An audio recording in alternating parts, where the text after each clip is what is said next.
ಆ, ಎಲ್ಲರಿಗೂ ಇವತ್ತಿನ ಫ್ರೈಡೆ ಫೋರಂ ಚರ್ಚೆಗೆ ಎಲ್ಲರಿಗೂ ಸ್ವಾಗತ. ಆ, ಮಹಿಳಾ ಮೀಸಲಾತಿಯನ್ನು ಕುರಿತೇ ಇವತ್ತು ಮತ್ತೆ ಇನ್ನೊಂದು ಚರ್ಚೆಯನ್ನು ಕೂಡ ಇಟ್ಕೊಂಡಿದ್ದೀವಿ. ಎಲ್ಲರಿಗೂ ಅನ್ನಿಸ್ಬೋದು ಇದು ಮೂರನೇದು ಅನ್ಸುತ್ತೆ. ಅಂದ್ರೆ ಡಿಫ್ರೆಂಟ್ ಆಯಾಮಗಳಲ್ಲಿ ನಾವು ಮಹಿಳಾ ಮೀಸಲಾತಿಯನ್ನು ಚರ್ಚೆ ಮಾಡಬೇಕಾಗಿದೆ. ಹೋದ ವಾರ ಆಶಾ ರಮೇಶ್ ಅವರು ಒಂದು ಚಾರಿತ್ರಿಕವಾಗಿ ಅದನ್ನ ಗುರುತಿಸ್ತಾ ಅದ್ರ ಮುಂದಿನ ಒಂದು ಕಾನ್ಸ್ಟಿಟ್ಯೂಷನಲ್ ಚಾಲೆಂಜಸ್ ಬಗ್ಗೆ ಕೂಡ ಮಾತಾಡಿದ್ರು. ಅದಕ್ಕೆ ಹಿಂದೆ ಕೂಡ ಒಂದ್ಸಲಿ ಚರ್ಚೆ ಮಾಡಿದ್ವಿ. ಆದ್ರೆ ಮಹಿಳಾ ಮೀಸಲಾತಿ ಅನ್ನೋದು ಏನಂತ ಒಂದು ಕ್ಲಿಷ್ಟಕರವಾದ ವಿಚಾರ ಅಲ್ಲ. ಆದ್ರೆ ಸರ್ಕಾರ ಅದನ್ನ ಮಾಡಿಟ್ಟಿದೆ, ಏನೋ ಒಂದು ಕನ್ಫ್ಯೂಷನ್ ಕ್ರಿಯೇಟ್ ಮಾಡಿದೆ. ಅದು ಯಾವಾಗ ಆಗುತ್ತೋ ಇಲ್ವೋ ಅನ್ನೋ ಒಂದು ಅನುಮಾನಗಳು ಕ್ರಿಯೇಟ್ ಮಾಡಿದೆ. ಈ ಹಿನ್ನೆಲೆಯಲ್ಲಿ ಇವತ್ತು ಮತ್ತೆ ಒಂದು ಮುಂದುವರೆದ ಚರ್ಚೆ ಅಂತ ನಾವು ಅನ್ಕೋಬಹುದು. ಇದಕ್ಕೆ ಈ ಒಂದು ಫ್ರೈಡೆ ಫೋರಂ ನಲ್ಲಿ ಮಾತಾಡಲಿಕ್ಕೆ ಮಧುಭೂಷಣ್ ಮತ್ತು ಮಲ್ಲಿಗೆ ಅವರು ಒಪ್ಕೊಂಡಿದ್ದಾರೆ. ಅವರಿಬ್ಬರಿಗೂ ಫ್ರೈಡೆ ಫೋರಂ ಪರವಾಗಿ ನಾನು ಸ್ವಾಗತವನ್ನು ಕೊಡ್ತಾ, ಇವತ್ತು ಹೊಸ ಪಾರ್ಟಿಸಿಪೆಂಟ್ಸ್ ಕೂಡ ಒಂದು 3-4 ಜನ ಇದ್ದಾರೆ. ಎಲ್ರಿಗೂ ನಾನು ಸ್ವಾಗತ ಕೊಡ್ತಾ, ಮಧುಭೂಷಣ್ ಮತ್ತು ಮಲ್ಲಿಗೆ ಅವರ ಬಗ್ಗೆ ರತೀರಾ ಅವರು ಸಂಕ್ಷಿಪ್ತವಾಗಿ ಒಂದು ಪರಿಚಯವನ್ನು ಮಾಡಿಕೊಳ್ಳಿದ್ದಾರೆ. ಆನಂತರ ಅವರ ವಿಷಯ ಮಂಡನೆ ಆಗತ್ತೆ. ನಂತರ ನಾವು ಚರ್ಚೆಯನ್ನು ಮಾಡಬಹುದು. Over to Rathira. Thank you. ಎಲ್ಲರಿಗೂ ನಮಸ್ಕಾರ. ಇಟ್ಸ್ ಎ ಪ್ಲೆಷರ್ ಹೇಳ್ತೀನಿ. ಮಧು ಮತ್ತೆ ಮಲ್ಲಿಗೆ ಬೋತ್ ಆರ್ ಆಕ್ಟಿವಿಸ್ಟ್. ಒಂದು ಸ್ವಲ್ಪ ವೆಟರ್ನರ್ ಆಕ್ಟಿವಿಸ್ಟ್, ಇನ್ನೊಬ್ರು ಈಗ ಎಮರ್ಜಿಂಗ್ ಆಕ್ಟಿವಿಸ್ಟ್.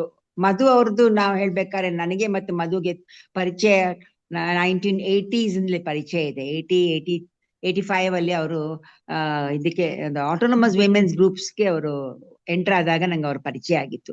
ಅದಾದ ಕೂಡಲೇ ಅವರು ವಿಮೋಚನಾ ಸೇರ್ಕೊಂಡ್ಬಿಟ್ರು. ಮತ್ತೆ ವಿಮೋಚನಾ is NGO that has done A great work in Karnataka and based ಇನ್ ಬ್ಯಾಂಗ್ಳೂರು. ಹಾಗಾಗಿ ಮಧು ವಿಷಯ ಇಷ್ಟ ಹೇಳ್ತಾ, ಇನ್ನು ಮಲ್ಲಿಗೆ ವಿಷಯ ಹೇಳ್ಬೇಕಾದ್ರೆ ಮಲ್ಲಿಗೆ ನನಗೆ ಅವಳೇ ಹೇಳ್ತಾ ಇಲ್ಲ, ನಾ ಹುಟ್ಟುವ ಮೊದ್ಲೇ ನಿಮ್ಗೆ ಪರಿಚಯ ಆಂಟಿ ಅಂತ ಹೇಳ್ಕೊಂಡು. ಹೌದು, ಯಾಕಂದ್ರೆ ಮಲ್ಲಿಗೆಯ ಪೇರೆಂಟ್ಸ್ ಇದ್ದಾರೆ, ಸಿರಿಮಣಿ ನಾಗರಾಜ್ ಮತ್ತೆ ಹಾಗೆ ನಮ್ಮ ಇವರಿಬ್ರು ಕೂಡ ನನ್ನ ತುಂಬಾ ಹೇಮಲತಾ ತುಂಬಾ ಕ್ಲೋಸ್ ನಮ್ದು ಅಸೋಸಿಯೇಟ್ಸ್. ಮಲ್ಲಿಗೆ ನಾನು ಒಂದು ಕೊಪ್ಪಕ್ಕೆ ಹೋಗಿದ್ದೆ. ಅವಳು ಇನ್ನೇನು 2ನೇ ಕ್ಲಾಸ್ನ ಹುಡುಗಿ. ಶಿ ವಾಸ್ ಪ್ರೊಟೆಸ್ಟಿಂಗ್, ಒಂದು ಪ್ರೊಟೆಸ್ಟ್ ನಡೀತಾ ಇತ್ತು. ಇವಳು ಕೂಡ ಅವರೊಳಗೆ ನಡ್ಕೊಂಡ್ ಬರ್ತಾ ಇಲ್ಲ, ಚಿಕ್ಕ ಹುಡುಗಿ. ಸೊ ನಂಗೆ ಅಲ್ಲಿಂದಲೇ ಇವರು she is A activist from childhood ಅಂತ ಹೇಳ್ಕೊಂಡ್ಬಿಡ್ಬೇಕು. ಅಪ್ಪ ಅಮ್ಮ ಬಿಡ್ತಾರೆ, ಅಪ್ಪ ಅಮ್ಮ ಒಂಥರ ದೊಡ್ಡ ಆಕ್ಟಿವಿಸ್ಟ್ಗಳು.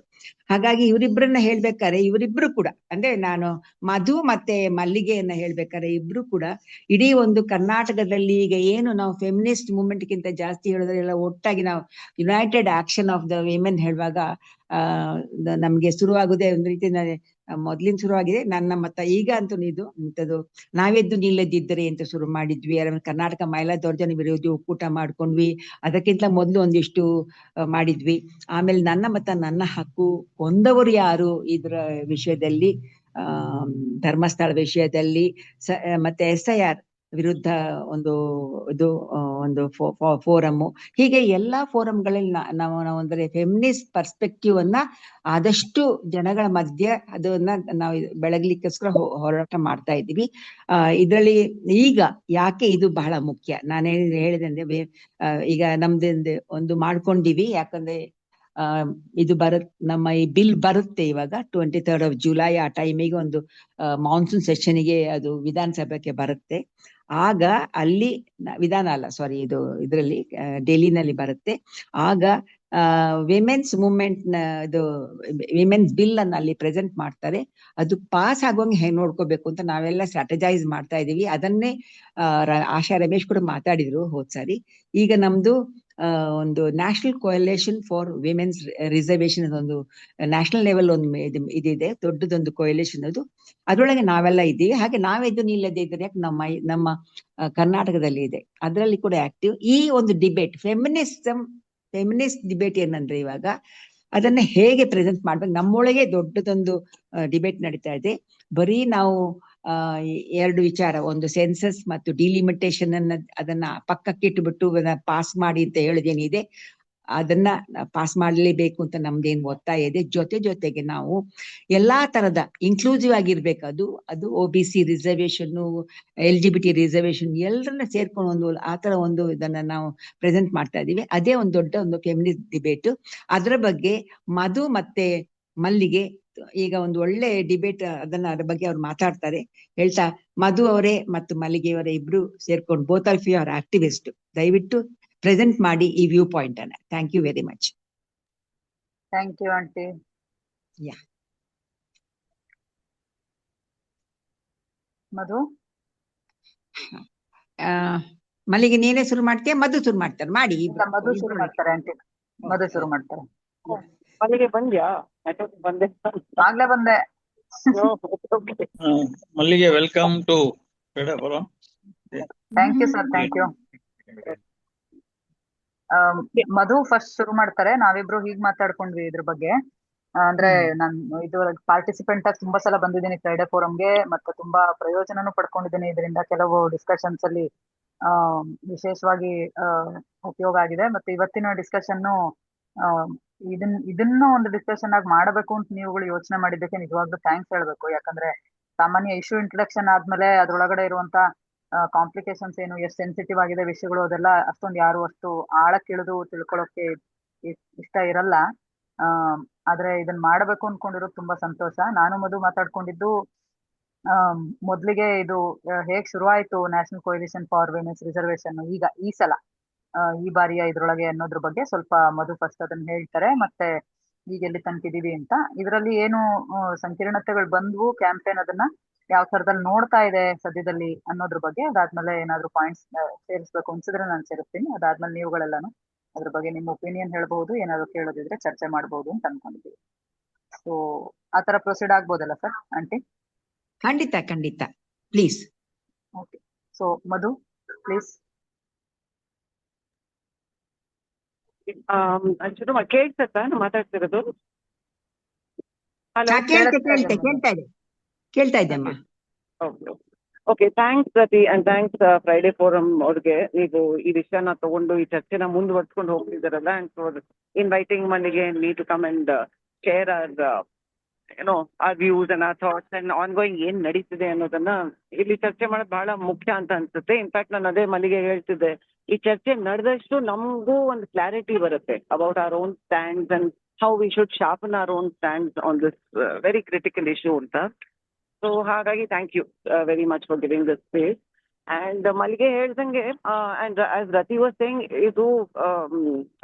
ಇದು ಚರ್ಚೆಗೆ ಮತ್ತೆ ತಿರ್ಗಾ ಬಂದಿರೋದು ಬಿಕಾಸ್ ಈ ವಿಮೆನ್ಸ್ ರಿಸರ್ವೇಶನ್ ಆಕ್ಟ್ ಯಾವ್ದು ಪಾಸ್ ಮಾಡಿದ್ದಾರೆ 2023 ನಲ್ಲಿ, it's going to come up again. Definite ಆಗಿ ಅವರು ಮಾನ್ಸೂನ್ ಸೆಷನ್ ಅಲ್ಲಿ ಅದನ್ನ ಮುಂದೆ ತರ್ತಿದ್ದಾರೆ. And it gives us an opportunity to put forward, to take the whole debate forward in a far more comprehensive and inclusive way ಅಂತ ಅನ್ಸುತ್ತೆ. So ಹಾಗಾಗಿ just to give you bit of a background ಅಂದ್ರೆ ಈ ಕ್ಯಾಂಪೇನ್ಗೆ ಒಂದು couple of points before that. ಒಂದು from ನಾವಿದ್ದು ಇರ್ಬೋದು, from the autonomous women's movement ಇರ್ಬೋದು. And one clarification by the way, ನಾನು ವಿಮೋಚನಲ್ಲಿ ಇಲ್ಲ, ನಾನು ವಿಮೋಚನಾ ಬಿಟ್ಟಾಗ್ಲೇ 10 ವರ್ಷದ ಮೇಲಾಯ್ತು ರತಿ. So I am no longer part of Vimochana, but I am associated with Gamana. Yes.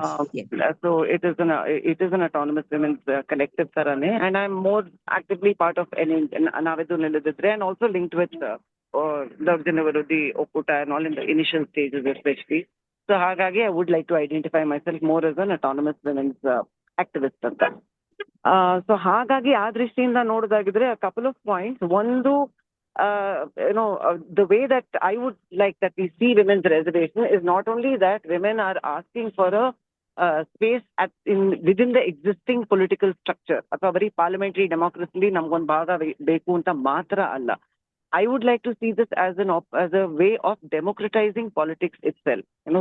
If women are coming into the political process in the large numbers as they are supposed to be coming, now large numbers alla 33% numbers bandrunu, it should add to the democratization of the political process. It's not just that women are getting co-opted by the existing politics, but they're coming in as a way to democratize the political structure. And why I feel that it's even more important to say it indina sandarbhadalli antandre, because we all know what is happening to our democratic process today. It is under tremendous assault, and the already marginalized people are getting further marginalized. In process alli, I think whether it is women, whether it is minorities, whether it is Dalits, or whether it's any of the marginalized communities, I think we all know, and especially with SIR, ನಮ್ಗೆ ಕಣ್ಮುಂದೆನೆ ಒಂಥರ ರಾಚ್ಕೊಂಡು ಬರ್ತಾ ಇದೆ to see how the democratic spaces themselves are becoming increasingly more and more shrunken.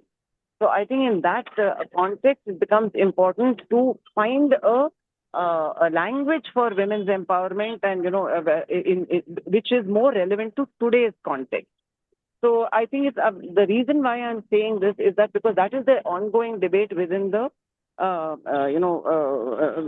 the ongoing debate which is there under the National Campaign for National Coalition for Women's Reservation and Rati ಹೇಳಿದ್ರು. It's a good initiative. It is a very good initiative that has been taken at the national level to really bring together women's voices across the country to say that we want, women's reservation, but we are definitely seeing through, we don't want it at all costs. It's not that we are saying we want women's reservation at all costs. Any price we have to pay for it, we'll pay for it. No. Because we know very well that the price that we have to pay for it, you know? ಇಲ್ಲ ಅದು ಯಾರೋ ಬೇರೆ. Okay. Mohan Singh. Okay, so we are not saying that we want this reservation at all costs, because yes, in 23 we were given, there was 106th amendment was made, constitutional amendment was made, through which 33% reservation was given. So we could have taken it, but the problem is that this was linked up with delimitation and census, and we all know what that means, the implications that has for federalism, the implications this has, and they've also linked it up to the expansion of parliament. So which means that from 500 and odd seats is going to go to 800 and odd seats, and other the implications I think we all need to really understand, and to say that that if women are getting, reservations, it is something that we have objections to. Because we are also for, we are definitely against the whole thing of, the destruction of federal, democracy is something that even as women, I think we have a stake in. We have a stake in keeping our federal democracy alive, because that is where, women's voices also become far more relevant and strong and important. At the we have seen the impact of that with the 73rd and 74th Amendment and women coming into local democracy, how much of a space that has opened up, the kind of transformation that has brought in. We have seen at a local level how powerful that has been despite all the challenges. Of course, a lot of co-option has happened. Women have been used, by existing political structures. Adella idru saha, I think in terms of actual women's, women coming into, politics and making a difference, I think we can see how much that has happened. And especially women from the most marginalized communities, be it from tribal communities, Dalit communities, minority communities, trans women. In fact, we just came out, Mallige and me were part of a meeting that was happening in which a lot of trans groups, community representatives were there, and they are also extremely worried to say that idರಲ್ಲಿ ನಮ್ದು ಏನ್ ಪಾತ್ರ ಇದೆ ಅಂತ. And we see that even and they were talking about how because of the local politics, ಎಷ್ಟು ಮಟ್ಟಿಗೆ a lot of trans women have been able to come in as women. So ಅವ್ರಿಗೆ ಈಗ ಭಯ ಬಂದಿರೋದು because of the new law that has come in, what impact will that have ಅಂತ. So there was an ongoing discussion on that. So I think we must see that, it's not just women's reservation. I think women's reservation is very closely tied up with, all other marginalities as well, whether it is that of gender, whether it is that of caste, whether it is that of religion, especially in today's context when all these marginalities are being even more weaponized, and that is being also being used, to divide us even further. So I think all the more reason, I think we must see these interconnections and intersectionalities in the EN and city. It becomes even more important for us to acknowledge that and not just look at it purely as women's reservation. So in this context, even the campaign which is being held at the national level, which is the National Coalition for Women's Reservation, and state level allo, we had a meeting.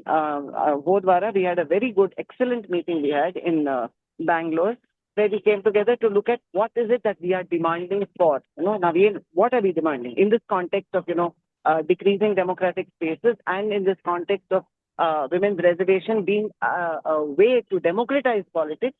What is the stand we should take? What is the language we should use? What are the demands we should make? What is our long-term political vision? All these things are extremely important for us to think through and talk through. So at the national level, this process started in April. It started in April, and by the time May came, I think there was some at the national level. There were some discussions that were going on, and there was a memorandum that was circulated in May. And in that memorandum, there were 4 major points that were put forward, 4 major demands. One was, of course, one revolved around passing the act immediately, and passing the act immediately by delinking it with census and by delinking it with delimitation, and all the political reasons we know why we are asking for that. So those are 2 demands for sure. The third demand that was put was to say that in terms of how these seat allocations should, 33% seat allocations had agbeku anta. And I think there was the principle that was proposed that should be followed is that it cannot be left to the central forces like the ECI, because there's a delimitation committee. So if you are linking up to the delimitation committee, then the seat allocations also will be very heavily centralized. So Hagagi, there was a proposal made that it should be state-centered, that the mechanism through which 33% seat allocations will be, identified is through a state-centered mechanism. And on that, you will have a committee which will comprise of, representatives of, high court judges and the election commission and, civil society organizations, women's organizations. So, and through that, how the 33% will be identified. It's important for us to already start thinking about it, because otherwise, if we don't start thinking about it, we know how these 33% seats will get allocated. Namgella gottu how it will get allocated given the current political context and the current political atmosphere. So given that there was a proposal made for how the 33% seat allocations will be done, and the fourth point, which was also important, was saying that iga sadhyakke we are asking for internal reservations. Naveen, we are saying that should be one of the planks of our campaign anta Naveen ಹೇಳ್ತಾ ಇದ್ದೀರಿ. Now all the whether OBC inclusion ಇರಲಿ ಅದೇನೇ ಇರಲಿ, that can only happen after the census. That cannot happen until census, because to even identify who the OBCs are, adnella identify ಮಾಡಬೇಕು ಅಂದ್ರೆ we have to go through the process of census. So until that process happens, because we are asking for it to be implemented immediately, one of the demands was that there should be election funding, because it is impossible, again, in the given political context and in the way elections are run, not only in the current political context, which has been happening for the past decades. I think the only people who can stand for elections are those with with money, muscle power, etc. So adu which women, and especially women from marginalized sections, do not have. So adakene there was a demand that was also put forward, saying that there should be state funding for women who come from marginalized communities, whether it's LGBTQI, trans women, or minority or OBC women. There should be state funding. So these were the broad kind of demands that were made in the initial phase of this campaign. Adad nantara yenaitu antandre, there has been a lot of discussion to say that if we bring in too many demands, yellow on kade, we might run the risk that the bill will not be, the act will not be passed again. There will be too many dissensions. If we say that OBC reservations barbeku antandre, it'll happen like what happened in 1996. 1996, I think all of you will remember, and maybe even Asha spoke about it. But at that time, the whole issue of women's reservations, and every time it has come up, it has been defeated on the grounds that OBC reservations aglebeku anta. So I think because there was a split on that, the bill never got passed. So fearing that will happen again, now many of the women's groups, especially those from the left political parties, feel, because they were the ones who were very active in the past, especially in Parliament. They were the ones who really pushed for women's reservation. So they feel as a strategy that we should not go into too many demands, but that we should go in for one single demand of saying that we want the bill to be passed, but with just delinking it from census and from delimitation, and not to bring in issues of reservations at this point of time. So I think there's an ongoing debate now within the women's groups And I would think that this is a very, very healthy debate, actually, that is happening, both at the national level and at the state level. It is very heated, but I think it is also healthy because many points are coming up.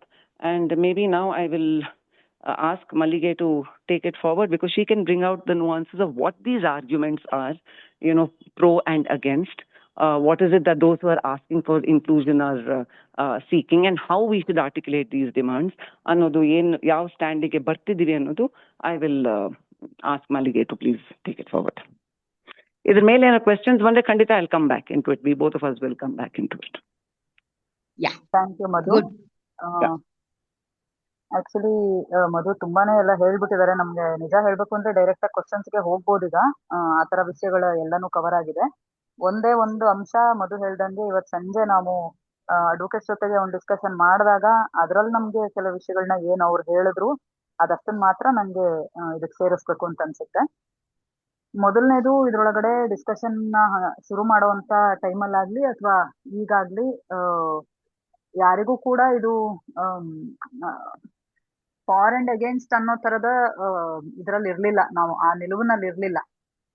ಇನ್ನು ಹೇಗೆ ಇದನ್ನ ಪರಿಣಾಮಕಾರಿಯಾಗಿ ಮಾಡಬಹುದು, ಈ campaign ಇನ್ನೂ ಹೆಚ್ಚು ಜನ ಬೆಂಬಲ ಗಳಿಸಿ, ಮಹಿಳೆಯರ ಬೆಂಬಲ ಗಳಿಸಿ ಇನ್ನು ಇದು ಸ್ಟ್ರೆಂಥನ್ ಆಗೋದು ಹೇಗೆ, ಇದು ಇನ್ನೂ ಒಂದು ಸಮಾಜದಲ್ಲೂ ಇದು ಒಂದು ಪ್ರತಿಧ್ವನಿಸ್ಬೇಕು.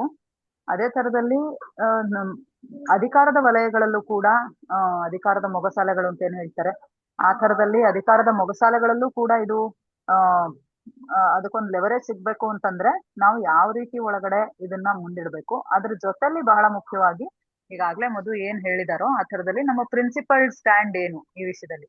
ಎಷ್ಟೋ ಸಲ ಶಾರ್ಟ್ ಟರ್ಮ್ ಸ್ಟ್ರಾಟಜಿ ನಾವು ಪ್ಲಾನ್ ಮಾಡ್ಲೇಬೇಕಾಗತ್ತೆ, ಆದ್ರೆ ಯಾವತ್ತೂ ಕೂಡ ಶಾರ್ಟ್ ಟರ್ಮ್ ಸ್ಟ್ರಾಟಜಿಗಳು ನಮ್ಮ ಲಾಂಗ್ ಟರ್ಮ್ ಪ್ರಿನ್ಸಿಪಲ್ಸ್ ವಿರುದ್ಧವಾಗಿರುವಂತದ್ದನ್ನ ಅದು ಶಾರ್ಟ್ ಟರ್ಮ್ ಸ್ಟ್ರಾಟಜಿ ಅಂತ ಅನ್ಕೊಳ್ಳೋದು ಕಷ್ಟ ಆಗತ್ತೆ ಅನ್ನೋದೊಂದು ಅಂಶ ಕೂಡ ಮನ್ಸಲ್ಲಿ ಇಟ್ಕೊಂಡು ನಾವು ಇದನ್ನ ಯಾವ ತರದಲ್ಲಿ ಎಲ್ಲದನ್ನೂ ಒಳಗೊಂಡಿರುವಂತ ಒಂದು ಕ್ಯಾಂಪೇನ್ ಆಗಿ ಇನ್ನು ಬಲಗೊಂಡು ಹೋಗೋದಾದ್ರೆ ಹೇಗ್ ಮಾಡಬಹುದು ಅನ್ನೋ ದೃಷ್ಟಿಯಿಂದಲೇ ಈ ಚರ್ಚೆ ಎಲ್ರು ಆರಂಭ ಮಾಡಿದ್ರು ಅಂತ ನಾನಂತೂ ಅರ್ಥ ಮಾಡ್ಕೊಂಡಿದೀನಿ.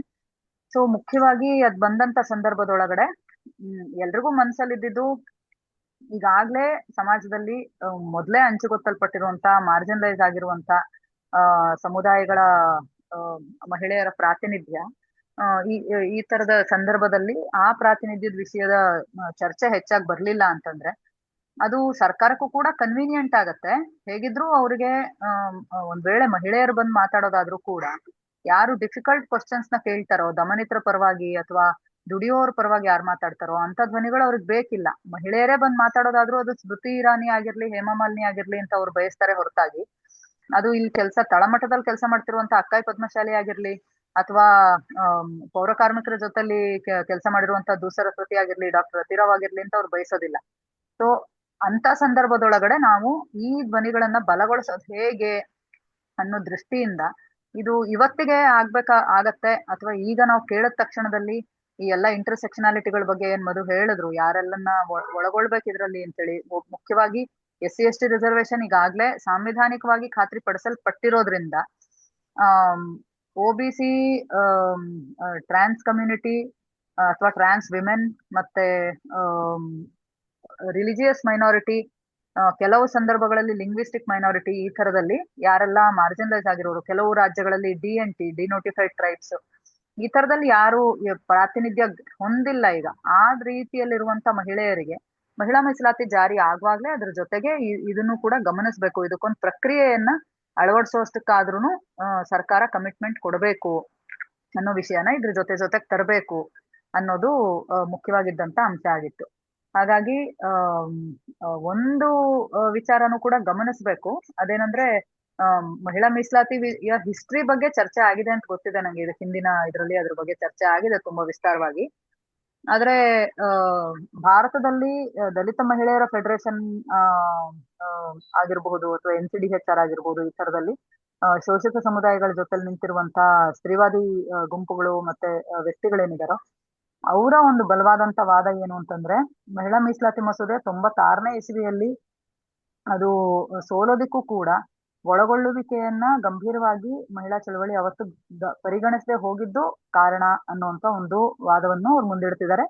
ಇದನ್ನು ನಾವು ಪರಿಶೀಲನೆಗೊಳಪಡಿಸ್ಬೇಕಾದಂತ ಅಗತ್ಯ ಇರುವಂತ ವಾದ ಅದು ಅಂತ ಹೇಳಿ ನನಗನ್ಸುತ್ತೆ. ಅದನ್ನ ನಾವು ಹಂಗೆಲ್ಲ ಏನಿಲ್ಲ ಅಂತ ತಳ್ಳಿ ಹಾಕುವಂತದ್ದಲ್ಲ. ಯಾಕಂದ್ರೆ ಯಾರು ಮಹಿಳಾ ಮೀಸಲಾತಿ ಮಸೂದೆಯನ್ನು 96ರಲ್ಲಿ ಸೋಲ್ಸಿದ್ರು ಅವರು ಮಹಿಳೆಯರು ಬರೋದ್ ಬೇಡ ಅನ್ನೋ ಪೇಟ್ರಿಯಾರ್ಕಲ್ ಆಗಿರುವಂತ ಮೈಂಡ್ ಸೆಟ್ ಇಂದನೇ ಮಾಡಿದ್ರು ಅನ್ನೋದ್ರಲ್ಲಿ ಅನುಮಾನ ಇಲ್ಲ. ಅವರು ಅದನ್ನ ಆ ತರದ ಒಂದು ಪಿತೃಪ್ರಧಾನ ಇದ್ರ ಮನಸ್ಥಿತಿಯಿಂದ ಹೊರಗ್ ಬರಕ್ ತಯಾರಿಲ್ದೇನೆ ಅದೇ ಸ್ಟೀರಿಯೋಟೈಪ್ ಒಳಗಡೆ ಮಹಿಳೆಯರನ್ನ ಕಟ್ಟಾಕುವಂತ ದೃಷ್ಟಿಯಿಂದಲೇನೆ ಅವರು ಇದನ್ನ ಸೋಲ್ಸಿದ್ರು. ಅದರಲ್ಲಿ ದೊಡ್ಡ ಚರ್ಚೆ ಏನೂ ಇಲ್ಲ. ಆದ್ರೆ ಅವ್ರುಗಳಿಗೆ ಅವಕಾಶ ಆಗದೆ ಇರೋ ಹಾಗೆ ಮಾಡೋದಿಕ್ಕೆ, ಇದನ್ನ ಡ್ರಾಫ್ಟ್ ಮಾಡೋದಿಕ್ಕೆ ಸಾಧ್ಯತೆ ಇತ್ತು. ಅದ್ ಯಾವಾಗ ಅಂದ್ರೆ ತಾತ್ವಿಕವಾಗಿ ನಾವು OBC ಮತ್ತಿತರ ಮೀಸಲಾತಿಯ ವಿಚಾರವನ್ನ ತಾತ್ವಿಕವಾಗಿ ಒಪ್ಕೊಂಡಿದ್ದಿದ್ರೆ ಆ ಬಿಲ್ ಪ್ಲೇಸ್ ಆಗುವಾಗ, ಮುಂದೆ ಯಾವತ್ತು OBC ಮೀಸಲಾತಿ ಸಾರ್ವತ್ರಿಕವಾಗಿ ಎಲ್ಲರಿಗೂ ಕೂಡ ಲಭ್ಯ ಆಗತ್ತೋ, ಅದೊಂದು ಕಾನ್ಸ್ಟಿಟ್ಯೂಷನ್ ಅಮೆಂಡ್ಮೆಂಟ್ ಆಗಿ ಯಾವಾಗ ಅದೆಲ್ಲರಿಗೂ ಲಭ್ಯ ಆಗತ್ತೋ ಅವತ್ತು ಮಹಿಳಾ ಮೀಸಲಾತಿ ಒಳಗೂ ಕೂಡ OBC ಮೀಸಲಾತಿ ಮತ್ತಿತ್ಯಾದಿ ಎಲ್ಲ ಮಾರ್ಜಿನಲೈಸ್ಡ್ ಕಮ್ಯುನಿಟಿಗಳ ಮೀಸಲಾತಿ ಒಂದ್ ಅಂಶವಾಗಿ ಬರ್ಲಿ, ಇದ್ರೊಳಗಡೆ ಬರೋದಕ್ಕೆ ಅವಕಾಶ ಆಗ್ಬೇಕು. ಆ ತರದಲ್ಲಿ ಈ ಕಾಯ್ದೆ ಕೂಡ ಅದಕ್ಕೆ ಸಾಧ್ಯತೆಗಳನ್ನ ತೆರೆದಿಟ್ಕೊಳ್ಬೇಕು ಅಂತ ಹೇಳಿದ್ದಿದ್ದೇ ಆಗಿದ್ದಿದ್ರೆ, ಇದರಲ್ಲಿ OBC ಮಹಿಳೆಯರಿಗೆ ಅವಕಾಶ ಇಲ್ಲ, ಹಾಗಿದ್ರೆ ಬರೀ ಮೇಲ್ಜಾತಿ ಮಹಿಳೆಯರು ಮಾತ್ರ ಬರ್ಬೇಕಾ ಪಾರ್ಲಿಮೆಂಟ್ ಒಳಗೆ ಅನ್ನೋ ವಾದ ಇಟ್ಟು ಅದನ್ನೇನು ಸೋಲ್ಸುವಂತ ಪ್ರಯತ್ನ ಏನೋ ಸೋಲ್ಸಲಾಯ್ತು. ಆ ಡೆವಲಪ್ಮೆಂಟ್ ನ ಅದೊಂದ್ ವೇಳೆ ಬಂದಿದ್ರು ಅದಕ್ಕೆ ಅಷ್ಟು ದೊಡ್ಡ ಸಪೋರ್ಟ್ ಇದು ಸಿಗದಿದ್ದಂಗೆ ಮಾಡೋದಕ್ಕೆ, ಮಹಿಳೆಯರಿಗೆ ಗಟ್ಟಿಯಾಗಿ ಧ್ವನಿ ಎತ್ತೋದಕ್ಕೆ ಒಂದು ಅವಕಾಶ ಇರ್ತಿತ್ತು ಅನ್ನುವಂಥದ್ದನ್ನ, ಸಾರಿ ಇಲ್ಲಿ ಆಫೀಸ್ ಹೊರಗಡೆ ಒಂದ್ ಸ್ವಲ್ಪ ಸೌಂಡ್ ಆಗ್ತಾ ಇದೆ, ಸಾರಿ. ಸೊ ಹಂಗಾಗಿ ಅದೊಂದು ಅವಕಾಶ ಇರ್ತಿತ್ತು ಅನ್ನುವಂಥದ್ನು ಕೂಡ ಈಗಾಗ್ಲೇ ಸುಮಾರು ಜನ ಹಿರಿಯ ಸ್ತ್ರೀವಾದಿಗಳು ಹೇಳಿದ್ದಾರೆ. ಈ ಎಲ್ಲಾ ಹಿನ್ನೆಲೆಯಲ್ಲಿ ಅದೇ ತಪ್ಪು ಮತ್ತೆ ಮರುಕಳಿಸಬಾರದು ಅಂದ್ರೆ ಈ ಬಾರಿ ಮತ್ತು ನಮ್ಮ ತಾತ್ವಿಕವಾದಂತ ನಿಲುವು ಪ್ರಿನ್ಸಿಪಲ್ ಸ್ಟ್ಯಾಂಡ್ಗೆ ನಾವು ಭದ್ರಾಗಿರ್ಬೇಕು ಅಂದ್ರೆ ಈ ಬಾರಿ ನಾವ್ ಇದನ್ನೆಲ್ಲ ಒಳಗೊಂಡಂತ ಒಂದ್ ಇದನ್ನ ಮಾಡ್ಬೇಕು. ಮತ್ತೆ ಇದ್ರಲ್ಲಿ ಎಲ್ಲೂ ಕೂಡ ಡಿಫ್ರೆನ್ಸ್ ಇರ್ಲಿಲ್ಲ. ನಾನು ಇನ್ನೊಂದ್ಸಲ ಮೊದಲು ಹೇಳಿದ್ದನ್ನು ಒತ್ತಿ ಹೇಳಕ್ ಬಯಸ್ತೀನಿ, ಎಲ್ಲೂನು ಒಂದು ಸಿಂಗಲ್ ಪಾಯಿಂಟ್ ಅಜೆಂಡಾದ ಸುತ್ತ ನಮ್ಮ ಆಂದೋಲನ ರೂಪಿಸ್ಬೇಕು ಅನ್ನೋದ್ರಲ್ಲೆಲ್ಲೂ ಕೂಡ ಭಿನ್ನಾಭಿಪ್ರಾಯ ಇರ್ಲಿಲ್ಲ. ಆಂದೋಲನ ನಾವು ಈಗ ಡಿಲಿಮಿಟೇಷನ್ ಅಂಡ್ ಸೆನ್ಸಸ್ ಅನ್ನೋದನ್ನೇ ಕೇಳ್ತೀವಿ, ಮತ್ತು implement women's reservation immediately, implement it now ಅಂತಾನೆ ಕೇಳ್ತೀವಿ. ಅದರಲ್ಲಿ ಏನೂ ಅನುಮಾನ ಇರ್ಲಿಲ್ಲ.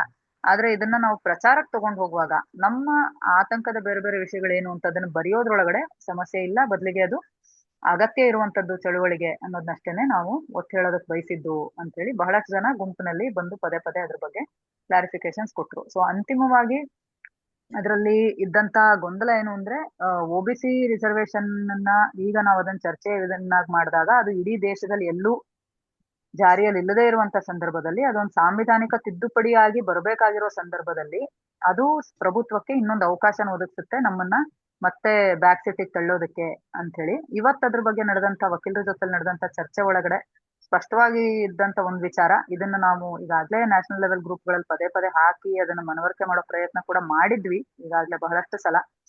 ಮತ್ತೊಂದು ಬಾರಿ ವಕೀಲರು ಸ್ಪಷ್ಟವಾಗಿ ನಮಗೆ ತಿಳಿಸಿದ್ದೇನು ಅಂತಂದ್ರೆ, ವಿನಯ್ ಆಲ್ಟರ್ನೇಟಿವ್ ಲಾ ಫೋರಂ ವಿನಯ್ ಅವರಾಗಿರ್ಲಿ ಅಥವಾ ಮಂಥನ್ ಲಾ ಇಂದ ಮೈತ್ರೇಯಿ ಅವರಾಗಿರ್ಲಿ, ಅರವಿಂದ್ ನಾರಾಯಣ್ ಅವರಾಗಿರ್ಲಿ, ಇವರೆಲ್ಲರೂ ತಿಳಿಸಿದ್ದು ಇದಕ್ಕೆ ಎರಡು ಆಯಾಮ ಇದೆ, ಒಂದು ಲೀಗಲ್ ಅಂಡ್ ಒಂದು ಪೊಲಿಟಿಕಲ್.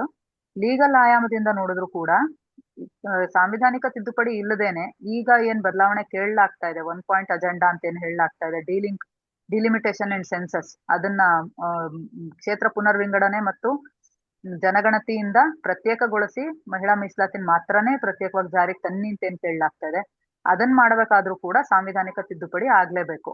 ಯಾಕಂದ್ರೆ ಈಗಾಗ್ಲೇ ಅದು ಕಾಯ್ದೆಯಾಗಿ ಜಾರಿ ಆಗಿದೆ. ಕಾಯ್ದೆ ಆಗುವಾಗ್ಲೇನೆ ಸಂವಿಧಾನಕ್ಕೆ 131ನೇ ತಿದ್ದುಪಡಿ ತರುವಾಗ್ಲೇನೆ ಅದರಲ್ಲೇ ಡಿಲಿಮಿಟೇಷನ್ ಮತ್ತು ಸೆನ್ಸಸ್ ನ ಕ್ಷೇತ್ರ ಪುನರ್ವಿಂಗಡಣೆ ಜನಗಣತಿನ ಸೇರಿಸಿರೋದ್ರಿಂದ ಅದನ್ನ ತೆಗೆದು ನೀವು ಬರೀ ಮಹಿಳಾ ಮೀಸಲಾತಿನ ತನ್ನಿ ಅಂತ ಕೇಳಿದಾಗ್ಲೂನು ಸಂವಿಧಾನದ ತಿದ್ದುಪಡಿ ಆಗದೇನೆ ಸಾಧ್ಯ ಇಲ್ಲ.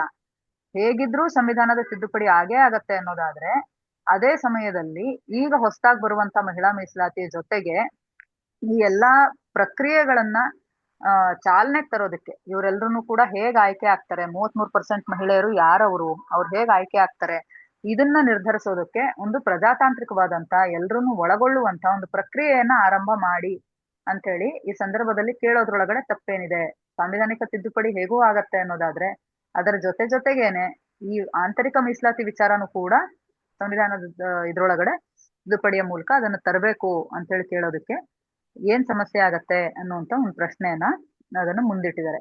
ಇದಕ್ಕೆ ಪೊಲಿಟಿಕಲ್ ಆಯಾಮ ಏನು ಇದ್ರದ್ದು, ಯಾಕೆ ಈ ಪ್ರಶ್ನೆನ ನಾವಷ್ಟು ಗಟ್ಟಿಯಾಗಿ ಕೇಳಕ್ ಸಾಧ್ಯ ಇವತ್ತು ಅಂತ ಅನಿಸ್ತಾ ಇದೆ ಅಂತಂದ್ರೆ ಅದಕ್ಕೆ ಎರಡು ಮುಖ್ಯವಾದಂತಹ ಕಾರಣಗಳಿದಾವೆ. ಮೊದಲನೇದು, ಇವತ್ತಿನ ಸಂದರ್ಭದೊಳಗೆ ನಾವು ನೋಡ್ತಾ ಇರೋ ಹಾಗೆ ಒಂದ್ ಕಡೆ ಟ್ರಾನ್ಸ್ ಕಮ್ಯುನಿಟಿಯನ್ನ ಕ್ರಿಮಿನಲೈಸ್ ಮಾಡುವಂತ ಕಾಯ್ದೆಗಳನ್ನ ಕೇಂದ್ರ ಸರ್ಕಾರ ತಂದು ಇಡೀ ದೇಶಾದ್ಯಂತ ಅವ್ರ ಅಸ್ತಿತ್ವಕ್ಕೆ ದೊಡ್ಡ ಕುತ್ತನ್ನ ತಂದು ಇಟ್ಟಿದೆ. ಅದೇ ತರದಲ್ಲಿ ಮುಸ್ಲಿಂ ಸಮುದಾಯವನ್ನು ಕೂಡ ಧಾರ್ಮಿಕ ಅಲ್ಪಸಂಖ್ಯಾತರಿದ್ದಾರೋ ಅವರನ್ನು ಡೆಮನೈಸ್ ಮಾಡಿ ಅವರ ಪ್ರಾತಿನಿಧ್ಯ ಇವತ್ತು ರಾಜಕೀಯದಲ್ಲಿ ದಿನೇ ದಿನೇ ದಿನೇ ಬಹಳ ಕಡಿಮೆ ಆಗ್ತಾ ಇದೆ ಅನ್ನುವಂಥದ್ನಿಟ್ಟು ಆ ಸಮುದಾಯಗಳು ಕೂಡ ಫೈಟ್ ಮಾಡ್ತಾ ಇದಾವೆ. ಸೊ ಇದೆಲ್ಲ ಇರುವಂತ ಸನ್ನಿವೇಶದೊಳಗಡೆ ಒಂದು ಚಳುವಳಿಯಾಗಿ ನಾವು ಒಂದು ಹೋರಾಟಕ್ಕೆ ಇಳಿತಾ ಇದೀವಿ ಅಂತ ಅನ್ನೋದಾದ್ರೆ ಈ ಎಲ್ಲರ ಧ್ವನಿಯಾಗಿ ಈ ಚಳುವಳಿ ಕೂಡ ಇರಬೇಕು ಅನ್ನುವಂಥದ್ದು ಬಹಳ ಸಹಜವಾಗಿರುವಂತ ವಿಷಯ. ಅದು ಒಂದು ರಾಜಕೀಯ ಬೇಕಾ ಬೇಡವಾ ಅಂತ ಪ್ರಶ್ನೆ ಮಾಡುವಂತ ವಿಚಾರನೇ ಅಲ್ಲ, ಅದು ಆಗಿರ್ಬೇಕು ಅನ್ನೋದು ಸಹಜವಾಗಿ ನಮ್ಗನ್ಸುತ್ತೆ. ಹಾಗಾಗಿರೋದ್ರಿಂದ ಆ ಹಕ್ಕೊತ್ತಾಯಗಳು ಇದ್ರ ಭಾಗವಾಗಿ ಇರಬೇಕು ಅನ್ನುವಂಥದ್ದು. ಎರಡನೇದು, ಇವತ್ತಿನ ರಾಜಕೀಯ ಸನ್ನಿವೇಶದೊಳಗಡೆ ಇದನ್ನ ಯಾವ ರೀತಿಯಲ್ಲಿ ನಾವು ಕೇಳಿದ್ರು ಕೂಡ ಡಿಲಿಮಿಟೇಷನ್ ನಿಲ್ಸಿ, ನೀವು ಬರೀ ಮಹಿಳಾ ಮೀಸಲಾತಿ ತನ್ನಿ ಅಂತ ಹೇಳಿದ್ರೆ ಆಗ್ಲಿ, ಅಥವಾ ಬೇರೆ ಎಲ್ಲವನ್ನ ಒಳಗೊಂಡಂತ ಪ್ರಕ್ರಿಯೆ ಜೊತೆಗೆ ಮಹಿಳಾ ಮೀಸಲಾತಿ ತನ್ನಿ ಅಂತ ಹೇಳಿದ್ರೆ ಆಗ್ಲಿ, ಯಾವುದೇ ರೀತಿಯಲ್ಲಿ ನಾವ್ ಹೇಳಿದ್ರು ಇವತ್ತಿರುವಂತ ಸರ್ಕಾರ ಮಹಿಳಾ ಚಳವಳಿ ಏನ್ ಹೇಳುತ್ತೆ ಅನ್ನೋದನ್ನ ಕೇಳ್ಕೊಂಡು ಇದ್ ಮಾಡುವಂತ ಆ ಇನ್ಕ್ಲಿನೇಷನ್ ಯಾವ ಕಾರಣಕ್ಕೂ ಯಾವ ರೀತಿಯಿಂದಲೂ ಇಲ್ಲದೆ ಇರುವಂತ ಸಂದರ್ಭದಲ್ಲಿ ನಾವೊಂದು ಆಂದೋಲನವನ್ನಾಗಿನೇ ಇದನ್ನ ಹಿಂಗೂ ತಗೊಂಡ್ ಹೋಗ್ತೀವಿ ಅಂತಂದ ಮೇಲೆ, ಒಂದು ಹೋರಾಟನೇ ಆಗತ್ತೆ ಇದು ಬೀದಿ ಹೋರಾಟ ಅಂತಂದ ಮೇಲೆ, ಯಾಕೆ ನಾವು ನಮ್ಮ ಸಮಗ್ರ ಹಕ್ಕೊತ್ತಾಯವನ್ನು ಮುಂದಿಟ್ಟು ನಮ್ಗೆ ಹೋರಾಟಕ್ಕೆ ಕೈ ಜೋಡಿಸೋದಕ್ಕೆ ಇನ್ನೂ ಸಾಕಷ್ಟು ದೊಡ್ಡ ಸಮುದಾಯಗಳನ್ನ ಒಳಗೊಂಡು, ಅದು OBC ಸಮುದಾಯ ಆಗಿರ್ಲಿ, ಮುಸ್ಲಿಂ ಕ್ರಿಶ್ಚಿಯನ್ ಧಾರ್ಮಿಕ ಅಲ್ಪಸಂಖ್ಯಾತ ಮಹಿಳೆಯರ ಸಮುದಾಯ ಆಗಿರ್ಲಿ, ಎಲ್ರನ್ನೂ ಒಳಗೊಂಡಂತ ಒಂದು ಒಗ್ಗಟ್ಟಿನ ಹೋರಾಟ ಯಾಕೆ ಕಟ್ಟಬಾರದು? ಈ ಒಗ್ಗಟ್ಟು ನಮ್ಗೆ ಬರೀ ಮೀಸಲಾತಿ ವಿಚಾರಕ್ಕೆ ಸೀಮಿತ ಆಗೋದಿಲ್ಲ. ಈ ತರದಲ್ಲಿ ರೂಪುಗೊಳ್ಳುವಂತ ಐಕ್ಯತೆ ಇನ್ನು ಹಲವಾರು ವಿಚಾರಗಳಲ್ಲಿ ನಮ್ಮನ್ನ ದೀರ್ಘಕಾಲ ಮುಂದಕ್ಕೆ ತಗೊಂಡು ಹೋಗುತ್ತೆ. ಹಾಗಾಗಿ ಮಹಿಳಾ ಚಳವಳಿಗೆ ಇವತ್ತಿನ ಸಂದರ್ಭಕ್ಕೆ ಬೇಕಿರೋದು ಆ ತರದ ಒಂದು ಒಗ್ಗಟ್ಟಿನ ಧ್ವನಿ, ಆ ಐಕ್ಯತೆಗೆ ಇದು ಕಾರಣ ಆಗ್ಲಿ.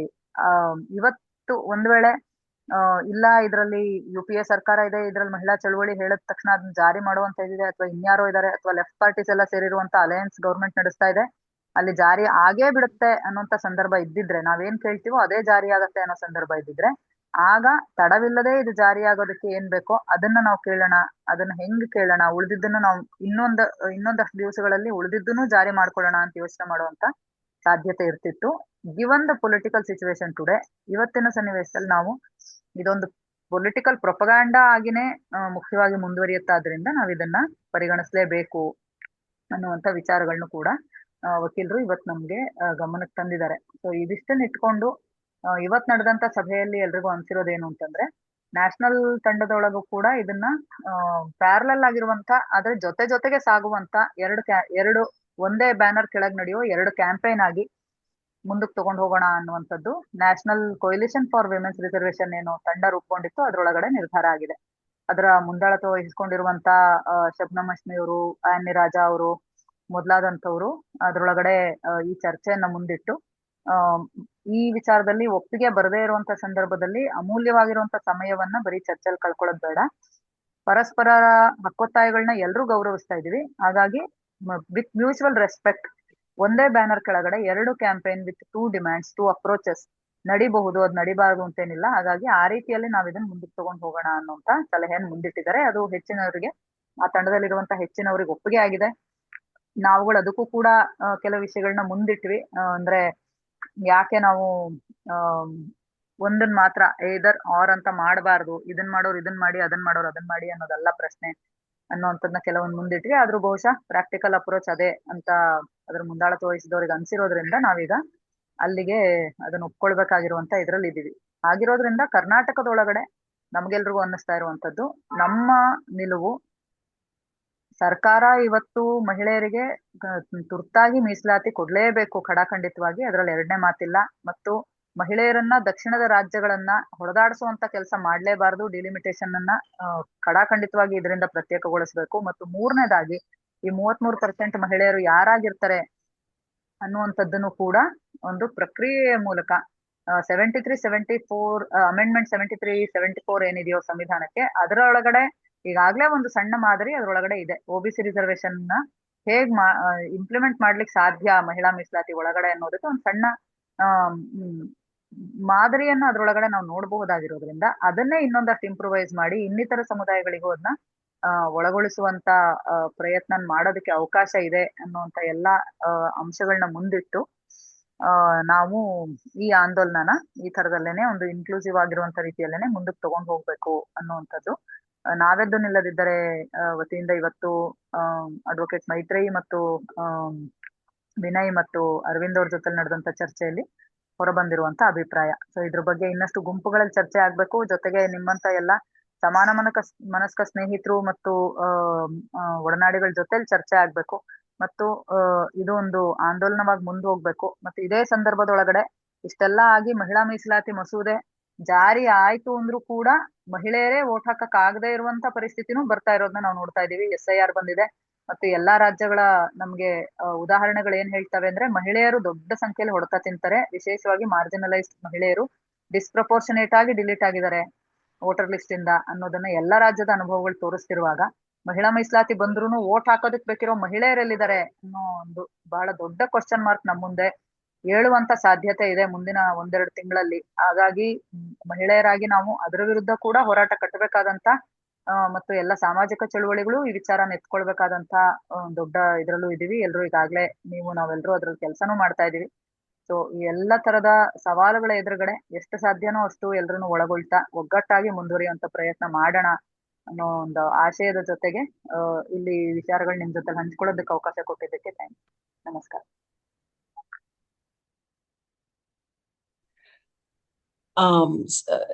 In one point add ಮಾಡ್ಬೋದಾ ರತಿ? ಮಾಡಿ ಮಧು. ಅಲ್ಲ, just one point to just ಅಂದ್ರೆ ಮಲ್ಲಿಗೆ ಹೇಳಿದಕ್ಕೆ to say that ಇದು ಒಂಥರ ನಾವು if we seeing it as a political movement, as a political campaign, so ಇದರಲ್ಲಿ we are also trying to definition ಏನಿದೆ, ವಿಮೆನ್ ಅನ್ನೋ ಡೆಫಿನೇಷನ್ ಏನಿದೆ, OBC ಅನ್ನೋ ಡೆಫಿನೇಷನ್ ಏನಿದೆ, ಅದನ್ನು ಇನ್ಕ್ಲೂಸಿವ್ ಆಗಿ ಮಾಡಬೇಕು ಅನ್ನೋ ಒಂದು ಪ್ರಯತ್ನ. So like say women will include also trans women, so it's also kind of defining, that is a challenge that has come trans groups ಇಂದ ಬಂದಿರುವಂತಹ ಚಾಲೆಂಜ್. ನಾವು ಮಹಿಳೆಯರಲ್ವಾ, so so it's also to open out that conceptually ಆ ಒಂದು ಇದನ್ನ open out ಮಾಡಕ್ಕೆ. and OBC is also there are trans groups that will come under OBC category ಅಥವಾ Muslim groups ಇರ್ಬೋದು, so ಆತರ and minority groups ಇರ್ಬೋದು, DNT, so also it's to widen out the whole definition of women and OBC, also to include all marginalities, ಎಲ್ಲ marginalities include ಆಗಬೇಕು ಅನ್ನೋ ಒಂದು ಪ್ರಯತ್ನ. Yeah, just at one small point.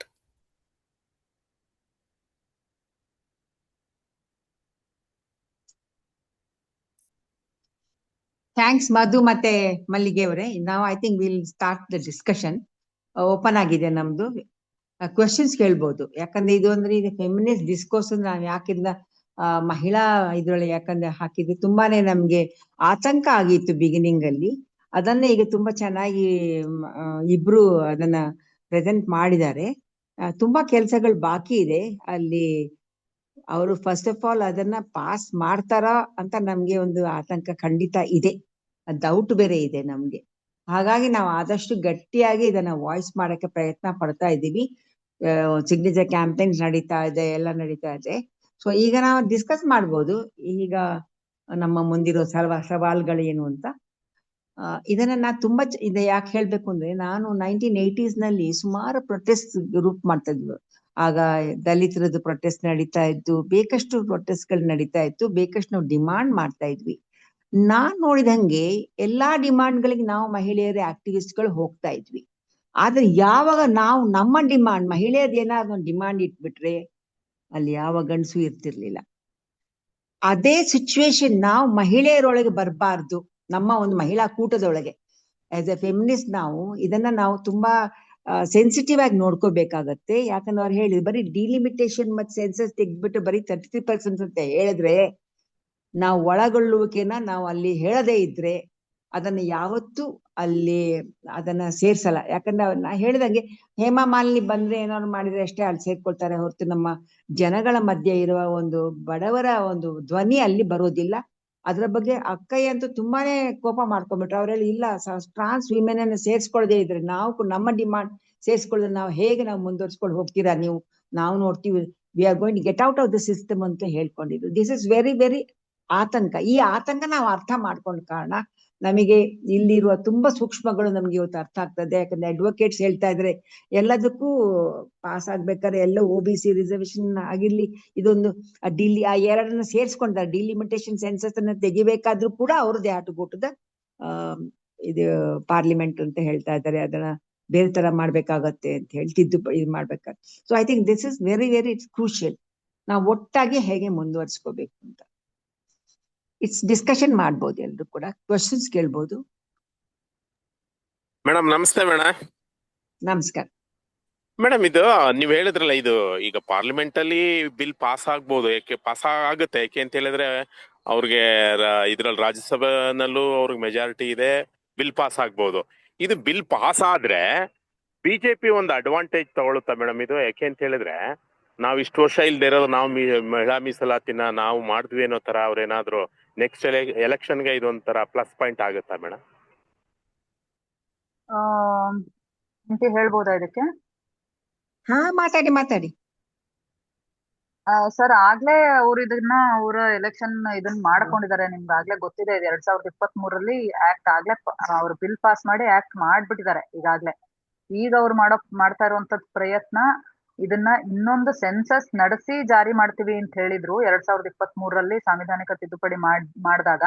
ಆ ಸೆನ್ಸಸ್ಗೂ ಕಾಯ್ದೆ ಅದಕ್ಕಿಂತಲೂ ತರಾತುರಿನಲ್ಲಿ 2011 ಏನ್ ಸೆನ್ಸಸ್ ನಡೆದಿತ್ತೋ ಅದೇ ಜನಸಂಖ್ಯೆಯ ಪ್ರಮಾಣನ ಆಧರಿಸಿನೇ ಈಗ ಇದನ್ನ ಪುಷ್ ಮಾಡ್ಬಿಡ್ಬೇಕು ಇದೇ ಮಾನ್ಸೂನ್ ಸೆಷನ್ ನಲ್ಲಿ ಅನ್ನುವಂತ ಇದ್ರೊಳಗಡೆ ಅವ್ರಿದ್ದಾರೆ ತರಾತುರಿನಲ್ಲಿ. ಅಷ್ಟು ಅವರಿಗೆ ಹೆಚ್ಚಿನ ಸಂಖ್ಯೆಯಲ್ಲಿ ಹಿಂದಿ ಭಾಷಿಕ ಪ್ರದೇಶಗಳಿಂದ ಹೆಚ್ಚಿನ ಸದಸ್ಯರನ್ನ ತರಿಸ್ಕೊಳ್ಳೋದು, ಅದರಿಂದ ಅವ್ರ ಸ್ಟ್ರೆಂತ್ ನ ಒಟ್ಟು ಲೋಕಸಭೆ ರಾಜ್ಯಸಭೆಯಲ್ಲಿ ಯಾರು ಅವ್ರನ್ನ ಮೀರ್ಸಕ್ ಆಗದಿದ್ದಂಗ್ ಮಾಡ್ಕೊಳ್ಳೋದು, ಮತ್ತೆ ಮಹಿಳಾ ಮೀಸಲಾತಿಯ ಇದ್ರ ಮೂಲಕ ಕೂಡ ಇನ್ನೂ ಒಂದಷ್ಟು ಜನನ್ನ ಅವ್ರಿಗೆ ಬೇಕಿರುವಂತಹ ಇವ್ರುಗಳನ್ನ ಅದ್ರೊಳಗೆ ತಂದ್ಕೊಳ್ಳೋದು, ಇದೆಲ್ಲದೂ ಅಗತ್ಯ ಇದೆ. ಹಾಗಾಗಿ ಅವರು ಆ ಬದಲಾವಣೆನ ತರಕ್ ಹೊರಟಿದ್ದಾರೆ. ಆ ಬದಲಾವಣೆ ನೀವ್ ಹೇಳ್ದಂಗೆ ಅವ್ರು ಮಾಡ್ಕೊಂತಾರೆ ಅಂದ್ರೆ ಅಷ್ಟು ಸುಲಭನೂ ಇಲ್ಲ. ನೀವೇ ನೋಡ್ತಾ ಇದೀರಿ ಯಾವ ಕಾರಣಕ್ಕೆ ಅವರು TMC ಇಂದ ಎಲ್ಲ ಕಡೆಯಿಂದ DMK ಇಂದ ಎಲ್ಲ ಕಡೆಯಿಂದ ಕೊಂಡ್ಕೊಳ್ತಾ ಇದಾರೆ ಅಥವಾ ಎಳ್ಕೊಂತಾ ಇದಾರೆ ಅಂತಂದ್ರೆ, ಅವ್ರಿಗೆ ಲೋಕಸಭೆ ಒಳಗಡೆ ಸಂವಿಧಾನ ತಿದ್ದುಪಡಿ ಬರೋದಕ್ ಬೇಕಿರುವಂತ 3/2 ಭಾಗ ಮೆಜಾರಿಟಿ ಏನ್ ಬೇಕಿದೆಯೋ ಅದು ಇಲ್ದೇ ಇರೋದ್ರಿಂದ ಬೇರೆ ಬೇರೆ ಪಕ್ಷಗಳಿಂದ ಕದ್ಕೊಂಡ್ಬಂದು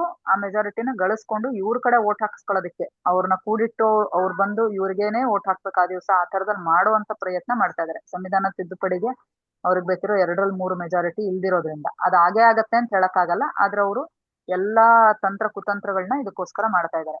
ಆದ್ರೆ ಒಂದ್ ವೇಳೆ ಜಾರಿ ಆಯ್ತು ಅಂದ್ರೆ 2024 ಲೋಕಸಭಾ ಚುನಾವಣೆಯಲ್ಲಿ ನೀವು ನೋಡಿದೀವಿ, ಅವ್ರದ್ದು ಒಂದು ಪ್ರಧಾನವಾದಂತ ಘೋಷಣೆ ಆಗಿದ್ದು ಇದೇನೆ, ಮಹಿಳೆಯರಿಗೆ ಶಕ್ತಿ ತುಂಬಿದಂತ ಪ್ರಧಾನಮಂತ್ರಿ, 33% ಮೀಸಲಾತಿಯನ್ನ ಜಾರಿಗೆ ತರೋದ್ರ ಮೂಲಕ ಶಕ್ತಿ ತುಂಬಿದಂತ ಪ್ರಧಾನಮಂತ್ರಿ ಅನ್ನೋದು ತುಂಬಾ ದೊಡ್ಡ ಪ್ರಚಾರವಾಗಿ ನಮ್ಗೆ ದಕ್ಷಿಣದಲ್ಲಿ ಅದಷ್ಟು ಕೇಳಿ ಗೊತ್ತಿಲ್ಲದೆ ಇರಬಹುದು, ಆದ್ರೆ ಉತ್ತರದಲ್ಲಿ ಹಿಂದಿ ಮಾತಾಡೋ ಪ್ರದೇಶದಲ್ಲಿ ಇದೊಂದು ಬಹಳ ಅತಿ ದೊಡ್ಡ ಸೋಷಿಯಲ್ ಮೀಡಿಯಾ ಕ್ಯಾಂಪೇನ್ ಆಗಿ ಅದು ನಡೆದಿದೆ ಮಹಿಳಾ ಮೀಸಲಾತಿ ವಿಚಾರ. ಅವರು ಅದರ ಅಡ್ವಾಂಟೇಜ್ ಖಂಡಿತ ತಗೊಳ್ಳುವಂತ ಪ್ರಯತ್ನ ಮಾಡ್ತಾರೆ.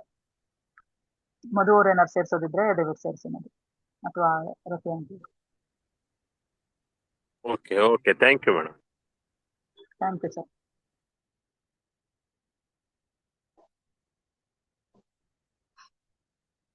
ಓಕೆ, ಈಗ ಒಂದು ಡಿಸ್ಕಸ್ ಮಾಡಿದ್ರಲ್ಲ, ಅಲ್ಲ ಇದಕ್ಕೆ ಆಡ್ ಮಾಡ್ಬೇಕು ಅಂದ್ರೆ ಖಂಡಿತ ಅವ್ರ ಅಡ್ವಾಂಟೇಜ್ ತಗೊಂಡಿದ್ದಾರೆ ಆಗ್ಲೇ. ಅದಕ್ಕೇನೆ ನಾವ್ ಹೇಳ್ತಿರೋದು ಈಗಿನ ಸಂದರ್ಭದಲ್ಲಿ ನಾವ್ ಈ ನ್ಯಾರೇಟಿವ್ ನ ಸ್ವಲ್ಪ ಬ್ರಾಡನ್ ಮಾಡೋದು ಬಹಳ ಮುಖ್ಯ.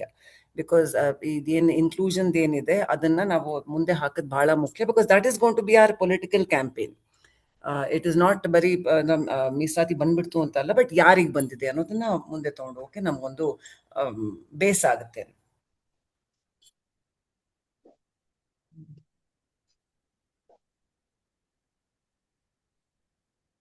ಓಕೆ, ಈಗ OBC ರಿಸರ್ವೇಶನ್ ಮತ್ತೆ ಈ 2 ಸೆನ್ಸಸ್ ಮತ್ತು ಡಿಲಿಮಿಟೇಷನ್ ಅನ್ನ ಆ ಬಿಲ್ ಇಂದ ಸಪರೇಟ್ ಔಟ್ ಮಾಡ್ಬೇಕಾದ್ರೆ ಕೂಡ ಅವ್ರಿಗೆ ಸಾಂವಿಧಾನಿಕ ತಿದ್ದುಪಡಿ ಬೇಕೇ ಬೇಕು ಹೇಳ್ತಾರಲ್ವಾ? ಈ ಸಾಂವಿಧಾನಿಕ ತಿದ್ದುಪಡಿಯನ್ನ ಯಾರು ಎಲ್ಲಿ ಮಾಡ್ಬೇಕು? ಇದೇ ಇದ್ರೊಳಗೆ ಮಾಡ್ತಾರಾ? ಈ ಏನ್ ಮೀಟಿಂಗ್ ನಡೀತಾ ಇದೆಯಲ್ಲ ಈಗ ಮಾನ್ಸೂನ್ ಸೆಷನ್ ಒಳಗೆ ಮಾಡ್ತಾರಾ ಅಥವಾ ಅದಕ್ಕೆ ಬೇರೆ ತರ ಆಗುತ್ತಾ? ಪ್ರಯತ್ನ ಮಾಡ್ತಾ ಇದ್ದಾರೆ ಆಂಟಿ ಅವರು ಅದನ್ನ ಈ ಮಾನ್ಸೂನ್ ಸೆಷನ್ ಹೊತ್ತಿಗೆನೆ ಸಂವಿಧಾನಕ್ಕೆ ತಿದ್ದುಪಡಿ ತಂದು 2011 ಸೆನ್ಸಸ್ನೇ ಆಧರಿಸಿ ಇದನ್ನ ಮಾಡ್ಕೊಳ್ತೀವಿ ಅನ್ನುವಂತ ಪ್ರಯತ್ನ ಅವ್ರ ಕಡೆಯಿಂದ ಇದೆ. ಯಾಕಂದ್ರೆ ಅವ್ರಿಗೆ ಎಕ್ಸ್ಪ್ಯಾನ್ಷನ್ ಮಾಡ್ಲೇಬೇಕಾಗಿದೆ, ಸಂಸತ್ತನ್ನ ಎಕ್ಸ್ಪ್ಯಾನ್ಷನ್ ಮಾಡ್ಬೇಕಿದೆ. ಅಲ್ಲಿ ಅವ್ರಿಗೆ ವಿರೋಧ ಪಕ್ಷಗಳು ಈ ಸಲ ಅವರು ಅಬ್ಕೆ ಬಾರ್ 400 ಪಾರ್ ಏನ್ ಘೋಷಣೆ ಇಟ್ರು, 400ಕ್ಕಿಂತ ಹೆಚ್ಚಿಗೆ ಸೀಟ್ ತಮಗ್ ಬರುತ್ತೆ ಅನ್ನೋ ಭ್ರಮೆಯಲ್ಲಿದ್ರು. ಆದ್ರೆ ವಿರೋಧ ಪಕ್ಷಗಳ ಶಕ್ತಿ ಜಾಸ್ತಿ ಆಯ್ತು ಈ ಬಾರಿ. ಭಾರತದ ಜನ ಅವ್ರಿಗೆ ಒಂದ್ ಹಂತಕ್ಕೆ ನಿಜಕ್ಕೂ ಹೇಳ್ಬೇಕು ಅಂದ್ರೆ ಸರಿಯಾಗಿ ಮುಟ್ ನೋಡ್ಕೊಳ್ಳೋ ಇದನ್ನ ಕೊಟ್ರು ಈ ಸಲದ ಲೋಕಸಭಾ ಚುನಾವಣೆಯಲ್ಲಿ. ಆಗಿರೋದ್ರಿಂದ ಅವ್ರಿಗೆ ಈಗ ಶಕ್ತಿ ಬೇಕಿರೋ ಎಲ್ಲದನ್ನೂ ಮಾಡಕ್ ಬೇಕಿರೋ ಶಕ್ತಿ ಸಾಲ್ತಾ ಇಲ್ಲ. ಆ ಕಾರಣಕ್ಕಾಗಿ ಅವರು ಮಾನ್ಸೂನ್ ಸೆಷನ್ ಅಲ್ಲೇ ಇದನ್ನ ಮಾಡಬೇಕು ಅನ್ನುವಂತ ತರಾತುರಿನಲ್ಲಿ ಇದ್ದಾರೆ ಅನ್ನೋದನ್ನ ಎಲ್ರು ಹೇಳ್ತಾ ಇದಾರೆ. ಅಂದ್ರೆ ಇದು ಅಡ್ವಾಂಟೇಜ್ ಆಗುತ್ತಾ ಅಂತೀರಾ ಮೇಡಮ್ ನೀವು ಬಿಜೆಪಿಗೆ? ಖಂಡಿತವಾಗಿ ಅಡ್ವಾಂಟೇಜ್ ತಗೋತಾರ, ಅವರು ಪ್ರಚಾರ ಮಾಡ್ತಾರೆ.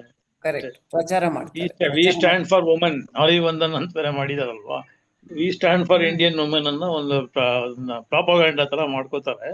ಬಟ್ ಅದನ್ನ ನಾವು ಥಾಟ್ ಮಾಡೋ ಜವಾಬ್ದಾರಿ ಕೂಡ ನಮ್ಮ ಮಗಳ ಮೇಲಿದೆ. ಅದು ಎಷ್ಟು ಮಟ್ಟಿಗೆ ಸುಳ್ಳು ಅನ್ನೋದನ್ನ ಕೂಡ ಸಾಬೀತು ಮಾಡ್ಬೇಕಾಗತ್ತೆ ಅಷ್ಟೇ. ನಾರಿ ಶಕ್ತಿ ವಂದನಾ ಅಭಿಯಾನ ಅಂತ ಕರೆದಿದ್ದಾರೆ ಅವರು ಈ ಕಾಯ್ದೆನ. ಹೌದು. ನಾವಿದನ್ನ ಪ್ರಚಾರದ ವಿಷಯವನ್ನಾಗಿ ಮಾಡಿ ನಾವಿದನ್ನ ಎಷ್ಟು ಸಾಧ್ಯನೋ ಅಷ್ಟು ಇನ್ನು ದೊಡ್ಡ ಪ್ರಮಾಣದಲ್ಲಿ ಎಲ್ರು ಸಾಮಾನ್ಯ ಜನರು ಅಥವಾ ಸ್ವಲ್ಪ ಸೆಲೆಬ್ರಿಟಿಗಳು ಇಂಥವ್ರೆಲ್ರು ಮಾತಾಡುವಂತ ರೀತಿಗೆ ಇದನ್ನ ಮುಂದಕ್ಕೆ ತಗೊಂಡು ಹೋಗದೆ ಇದ್ರೆ ಅದು ಪೂರ್ಣ ಪ್ರಮಾಣದಲ್ಲಿ ಬಿಜೆಪಿಗೆ ಅಡ್ವಾಂಟೇಜ್ ಆಗತ್ತೆ. ಮಧು ಅವ್ರು ಹೇಳ್ತಾ ಇದ್ದಿದ್ದು ಇದಕ್ಕೆ ಹಿಂದೆ ಅದೇ ಪಾಯಿಂಟ್. ಒಂದ್ ವೇಳೆ ನಾವಿದನ್ನ ದೊಡ್ಡ ಕ್ಯಾಂಪೇನ್ ಆಗಿ ರೈಸ್ ಮಾಡೋದ್ರಲ್ಲಿ ಸಕ್ಸಸ್ ಆದ್ವಿ ಅಂದ್ರೆ ಅವಾಗ್ಲೂ ಕೂಡ ಅವ್ರಿಗೆ ಅದು ಅಡ್ವಾಂಟೇಜ್ ಆಗತ್ತೆ, ಅವ್ರು ಅದನ್ನ ಜಾರಿ ಮಾಡಿದ್ರೆ. ಆದ್ರೂ ಅದ್ರ ಭಾಗವಾಗಿ ಜನ ಚಳವಳಿಗಳು ಕೂಡ ಒಂದು ಮಟ್ಟಕ್ಕೆ ಹೋರಾಟದ ಇದನ್ನ ಅಡ್ವಾಂಟೇಜ್ ನಾವು ಪಡ್ಕೊಳ್ಳಿಕ್ ಸಾಧ್ಯ ಇದೆ. ಮೇಡಮ್, ಈಗ OBCs ಮತ್ತೆ ಮಾರ್ಜಿನಲೈಸ್ಡ್ ಕಮ್ಯುನಿಟೀಸ್ ನ ಆ ಒಂದು ಪ್ರಾವಿಷನ್ ಬಿಟ್ಟು ಮಹಿಳೆ ಮೀಸಲಾತಿ ಮಸೂದೆ ಪಾಸ್ ಆಗ್ಬೇಕು, ಅದು ಆಕ್ಟ್ ಆಗ್ಬೇಕು ಅಂತ ನಮ್ಮ ಡಿಮ್ಯಾಂಡ್ ಇದೆ ಅಲ್ವಾ. ಅದು ಆಗ್ಲಿ ಆಗದೆ ಇರಲಿ ಮಸೂದೆ ಪಾಸ್ ಆಗ್ಬೇಕು ಅಂತ ಅಲ್ವಾ. ಅವ್ರು ಅದನ್ನ ಅವ್ರದೇ ಆದ ಅನುಕೂಲತೆಗಳಿಗಾಗಿ ಅವರು ಒಂದು ಮಾಡಿಫೈ ಮಾಡೋದಕ್ಕೆ ಕೂಡ ಟ್ರೈ ಮಾಡ್ತಾ ಇದ್ದಾರೆ. ಒಂದು ಹೈಪೋಥೆಸಿಸ್ ನೋಡೋದಾದ್ರೆ, ಈಗ ಅವರು OBCಗಳ ಬಗ್ಗೆ ಏನು ಹೇಳ್ದಿರಾ ಅಥವಾ ಮಾರ್ಜಿನಲೈಸ್ ಕಮ್ಯುನಿಟೀಸ್ ಬಗ್ಗೆ ಏನು ಮಾತಾಡ್ದಿರಾ, ಜಸ್ಟ್ 33% ರಿಸರ್ವೇಶನ್ ಅಂತ ಈ ಬಿಲ್ ಪಾಸ್ ಆಗ್ಬಿಡ್ತು ಅಂತ ಇಟ್ಕೊಳ್ಳಿ. ಆವಾಗ ಮುಂದೆ ನೆಕ್ಸ್ಟ್ ಸೆನ್ಸಸ್ ಆದ್ಮೇಲೆ ಅಥವಾ ನೆಕ್ಸ್ಟ್ 2034 ಎಲೆಕ್ಷನ್ಸ್ ಟೈಮ್ಗೆ ಡಿಲಿಮಿಟೇಷನ್ ಆಗಿರ್ಬೋದು ಆ ಟೈಮ್ಗೆ, ಅಥವಾ ಬೇರೆ ಒಂದು ಕಾನ್ಸ್ಟಿಟ್ಯೂಷನಲ್ ಅಮೆಂಡ್ಮೆಂಟ್ಸ್ ಕೂಡ ಆಗಿರ್ಬೋದು. ಅವಾಗ ಈ ಮಹಿಳಾ ಮೀಸಲಾತಿಯಲ್ಲಿ ಮಾರ್ಜಿನಲೈಸ್ ಕಮ್ಯುನಿಟೀಸ್ಗೆ ಮತ್ತೆ ಒಳಗೆ ಸೇರ್ಕೊಳ್ಳೋದಕ್ಕೆ ಬಹಳ ದೊಡ್ಡ ಆಂದೋಲನ ನಡಿಬೇಕಾಗತ್ತೆ ಅಂತ ನನ್ನ ಒಂದು ಆತಂಕ. ಯಾಕಂದ್ರೆ ಅದೊಂಥರ ಪೊಲಿಟಿಕಲ್ ಮೂಮೆಂಟ್ ತರನೇ ನಡಿಬೇಕಾಗತ್ತ. ಯಾಕಂದ್ರೆ ಡಿಲಿಮಿಟೇಷನ್ ಆಗ್ಬಿಡ್ತು ಅಂತ ಹೇಳಿದ್ರೆ that ಪೇಟ್ರಿಯಾರ್ಕಲ್ forces will be more stronger, especially in northern India. So ಈ ಒಂದು ಅಪಾಯ ಕೂಡ ಇದೆ ಅಂತ ನನಗನ್ಸುತ್ತೆ. ಅದ್ರ ನಿಮ್ಮ ಅಭಿಪ್ರಾಯ ಏನು ಹೇಳಿ? ಮಧು? ಹೌದು, ಅದಕ್ಕಾಗೇನೆ ನಾವು ಹೇಳ್ತಿರೋದಲ್ಲ that we are saying that this ಈಗ ಅವರು ಕಾನ್ಸ್ಟಿಟ್ಯೂಷನಲ್ ಅಮೆಂಡ್ಮೆಂಟ್ ತರಕ್ ಪ್ರಯತ್ನ ಮಾಡಿದ್ರು, which got defeated in the last session. So we are saying that it should come as just plain 33%. But ಈಗ ಮಹಿಳಾ ಸಂಘಟನೆಗಳಿಂದ ನಾವೇನ್ ಡಿಮಾಂಡ್ ಹಾಕ್ತಿದೀವಿ ಅಂತ ಅಂದ್ರೆ, along with saying that 33% pass ಮಾಡಿ, ಜಸ್ಟ್ ಪ್ಲೇನ್ 33% ವಿದೌಟ್ ಸೆನ್ಸಸ್ಗೆ ಮತ್ತೆ ಡಿಲಿಮಿಟೇಷನ್ಗೆ ಕನೆಕ್ಟ್ ಮಾಡ್ದೇನೆ ಇದನ್ನ ಪಾಸ್ ಮಾಡಬೇಕು ಅಂತ ಹೇಳ್ತಿರೋದು. ಅದ್ರ ಜೊತೆಗೆ ನಾವು ಹೇಳ್ತಿರೋದು, that is why we are insisting that they should be one is a immediate demand to say ಇದನ್ನ ಪಾಸ್ ಮಾಡಿ ಅಂತ. ಇನ್ನೊಂದು ನಾವು ಹೇಳ್ತಿರೋದು, you have to bring in by some mechanism or the other, whether it's through constitutional amendment, it has to be through a constitutional amendment, ಬೇರೆ ದಾರಿ ಇಲ್ಲ, through constitutional amendment. But the same constitutional amendment that you're going to bring in ಈ ಹೊಸ bill ಏನ್ ತರ್ತೀರಾ ನೀವು, ಅದೇ constitutional amendment ಅಲ್ಲಿ ನೀವು ಇದನ್ನ ಇನ್ಕ್ಲೂಸಿವ್ ಆಗಿ ಮಾಡ್ಲೇಬೇಕು ಅನ್ನೋ ನಮ್ಮ ಒಂದು ಪೊಲಿಟಿಕಲ್ ಡಿಮಾಂಡ್ ಅದು. So and that is being made in the context of ನೀವು ಹೇಳ್ತಿರೋದಂಗೆ that they are going to it is going to be a long battle. ಈಗ ಮಹಿಳಾ ಮೀಸಲಾತಿನ ಅವ್ರು ಒಪ್ಕೊಳ್ಳೋದೇನೆ 30 ವರ್ಷ ಆಯ್ತು, 35 ವರ್ಷ ಆಯ್ತು, ಇನ್ನೂ ಒಪ್ಕೊಂಡಿಲ್ಲ. So definitely that is also going to be a huge struggle, and it's going to be a struggle at different levels. ಈಗ ನೋಡಿ, ಟ್ರಾನ್ಸ್ಜೆಂಡರ್ ಇದನ್ನ ತಗೊಂಡ್ರೆ their whole identity itself is at stake. ಇದುವರೆಗೂ they could even stand and say ನಾನು ಮಹಿಳೆ ಅಂತ ಅಂದು they could stand for elections. But ಈಗ they'll have to prove, they'll have to go up to some authority and prove that they're women and then stand for elections. So you see, ಒಂಥರ ವರ್ಷಕ್ಕೂ there are new ಒಂಥರ grades of inequity and marginalizations that are being ಹೊಸದಾಗಿ ನಮ್ಮ ತಲೆ ಮೇಲೆ ಹಾಕ್ತಿದ್ದಾರೆ. So we have to bring in that narrative. ನಾವು ಇಲ್ಲಿ ಈಗಲಿಂದಾನೇ as a political statement we have to go on making it. So it is going to be difficult. ಖಂಡಿತ it's going to be difficult.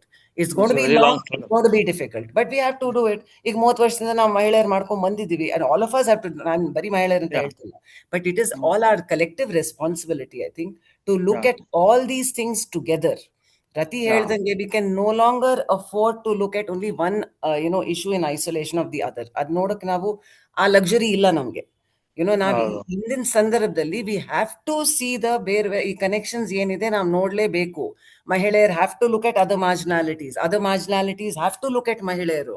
So ನಾವ್ ಇದನ್ನ ಬಿಟ್ಟು ನಾವು ಮುಂದೆ ಹೋಗಕ್ ಸಾಧ್ಯನೇ ಇಲ್ಲ. ಅದು ನಮಗ ಅರಿವಾಗ್ಬೇಕು. That is what we must really really open our eyes to. It's no longer we have the luxury of saying we will only focus on one idu illa. We have to look at all marginalities together. Okay, thank you. ನಾನು ಒಂದ್ ವಿಷಯ ಇದಕ್ಕೆ ಸೇರಿಸ್ಬೇಕು ಅಂತ ಪ್ರಯತ್ನ ಮಾಡ್ತಿದ್ದೀನಿ. ಸಾಮಾನ್ಯವಾಗಿ ಒಂದ್ಸಲ ಏನೋ ಒಂದ್ ತೀರ್ಥರದಲ್ಲಿ ಇದು ಜಾರಿ ಆಗ್ಬಿಟ್ಟು ಅದಾದ್ಮೇಲೆ ಇನ್ನೂ ಒಂದಷ್ಟು ಜನ ಇದ್ರಲ್ಲಿ ನಮಗೂ ಪಾಲ್ಬೇಕು ಅಂತ ಹೇಳೋ ಸಂದರ್ಭ ಬಂದಾಗ ಎಲ್ಲಾನು ಕೂಡ ಇತಿಹಾಸದಲ್ಲಿ ಆಗಿರೋದೇನಂದ್ರೆ ಆ ಸಮುದಾಯಗಳೇ ಒಬ್ರ ಜೊತೆಲೊಬ್ರು ಗುದ್ದಾಡಿರೋದೇನೆ. ಇದನ್ನ ಬೇರೆ ಬೇರೆ ರಾಜ್ಯಗಳಲ್ಲಿ ಬಂದಿರುವಂತ ಆಂತರಿಕ ಮೀಸಲಾತಿ ವಿಷಯಗಳನ್ನ ನೋಡಿದಾಗ ನಾವು ನೋಡ್ತಾ ಇದೀವಿ. ಕರ್ನಾಟಕದಲ್ಲಿ ಇತ್ತೀಚೆಗೆ ನಡೆದಂತ ದಲಿತ ಸಮುದಾಯದ ಒಳಗಿನ ಆಂತರಿಕ ಮೀಸಲಾತಿ ವಿಚಾರ ಬಂದಾಗ್ಲೂ ಅಂತಿಮವಾಗಿ ಎಲ್ಲೋ ಒಂದ್ ಕಡೆ ಅದು ಯಾರಿಗೆಷ್ಟು ಪಾಲು ಅನ್ನೋ ವಿಷಯ ಬಂದಾಗ ಶೋಷಿತ ಸಮುದಾಯದಲ್ಲೇ ಬೇರೆ ಬೇರೆ ಪಂಗಡಗಳು ಒಬ್ರ ಮೇಲೆ ಅಂದ್ರೆ ಪ್ರಭುತ್ವಗಳು ಹೇಗೆ ಒಬ್ರನ್ನೊಬ್ರ ಮೇಲೆ ಆಟಕ್ಕೆ ಕಟ್ತವೆ ಅನ್ನೋದನ್ನ ನಾವು ಒಂದು ಕಣ್ಣೆದ್ರಿನ ಉದಾಹರಣೆಯಾಗಿ ನಾವು ನೋಡಿದೀವಿ. ಇವತ್ತು ಈಗ್ಲೇ ಈ ಡಿಮ್ಯಾಂಡ್ ಅನ್ನ ನಾವು ಮುಂದಿಡೋದು, ಇದಕ್ಕೋಸ್ಕರ ಹೋರಾಟ ನಡೆಸೋದು ಸರ್ಕಾರದ ವಿರುದ್ಧ ಎಲ್ಲ ಮಹಿಳೆಯರು ಸೇರಿ ನಡೆಸುವಂತ ಹೋರಾಟ ಆಗತ್ತೆ. ಇದರಲ್ಲಿ ಎಲ್ಲಾ ಸಮುದಾಯಗಳ ಮಹಿಳೆಯರು ಬರ್ತಾರೆ, ತುಳಿತಕ್ಕೊಳಗಾದಂತ ಮಹಿಳೆಯರು ಬರ್ತಾರೆ, ಇನ್ನಿತರ ಆಕ್ಟಿವಿಸ್ಟ್ಗಳು ಬರ್ತಾರೆ. ಎಲ್ಲರೂ ಸೇರಿದಂತ ಈ ಹೋರಾಟ ಮಹಿಳೆಯರ ಮಧ್ಯದ ಐಕ್ಯತೆನ ಮತ್ತು ಒಟ್ಟಾರೆ ಅದ್ರ ಬಗ್ಗೆ ಕಳಕಳಿ ಇರುವಂತ ಎಲ್ಲರ ಮಧ್ಯದ ಐಕ್ಯತೆ, ಬರೀ ಮಹಿಳೆಯರು ಮಾತ್ರ ಅಲ್ಲ, ಎಲ್ಲರ ಮಧ್ಯದ ಐಕ್ಯತೆನ ಇನ್ನಷ್ಟು ಬಲಗೊಳಿಸುತ್ತೆ. ಮತ್ತು ಸರ್ಕಾರದ ವಿರುದ್ಧದ ಈ ಆಂದೋಲನದಲ್ಲಿ ಒಬ್ರನ್ನೊಬ್ರನ್ನ ಅವರು ದೂಷಿಸುವಂತ ಸಾಧ್ಯತೆಗಳು ಇರೋದಿಲ್ಲ. ಆದ್ರೆ ಒಂದ್ಸಲ ಮಹಿಳಾ ಮೀಸಲಾತಿ ಜಾರಿ ಆಯ್ತು, ಯಾರೋ ಒಂದಷ್ಟು ಜನ ಅಲ್ಲಿ ಹೋದ್ರು ಒಳಗಡೆ, ಅದ್ರ ನಂತರದಲ್ಲಿ ಬೇರೆ ಯಾರೋ ನಾವು ಬರ್ಬೇಕು ಆ ಸ್ಥಾನಕ್ಕೆ ಅಂತ ಪ್ರಯತ್ನ ಪಡೋದಕ್ಕೆ ಶುರು ಮಾಡ್ತಾರೆ ಅಂದ್ರೆ ಸಹಜವಾಗಿ ಆ ಸ್ಥಾನದಲ್ಲಿ ಇರುವಂತವ್ರು ಅದನ್ನ ಬಿಟ್ಕೊಡೋದಕ್ಕೆ ಒಂದು ರೆಸಿಸ್ಟೆನ್ಸ್ ನ ತೋರುವಂತ ಸಾಧ್ಯತೆ ಎಲ್ಲವೂ ಇರುತ್ತೆ.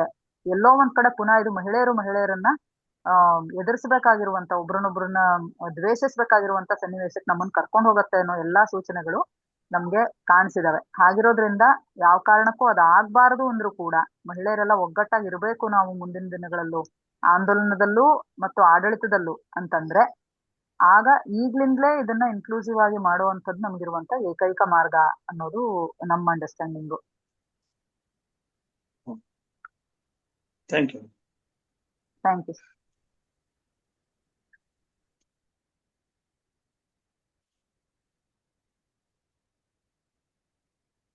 ನಾನೊಂದು ಪ್ರಶ್ನೆ ಕೇಳಬೇಕು.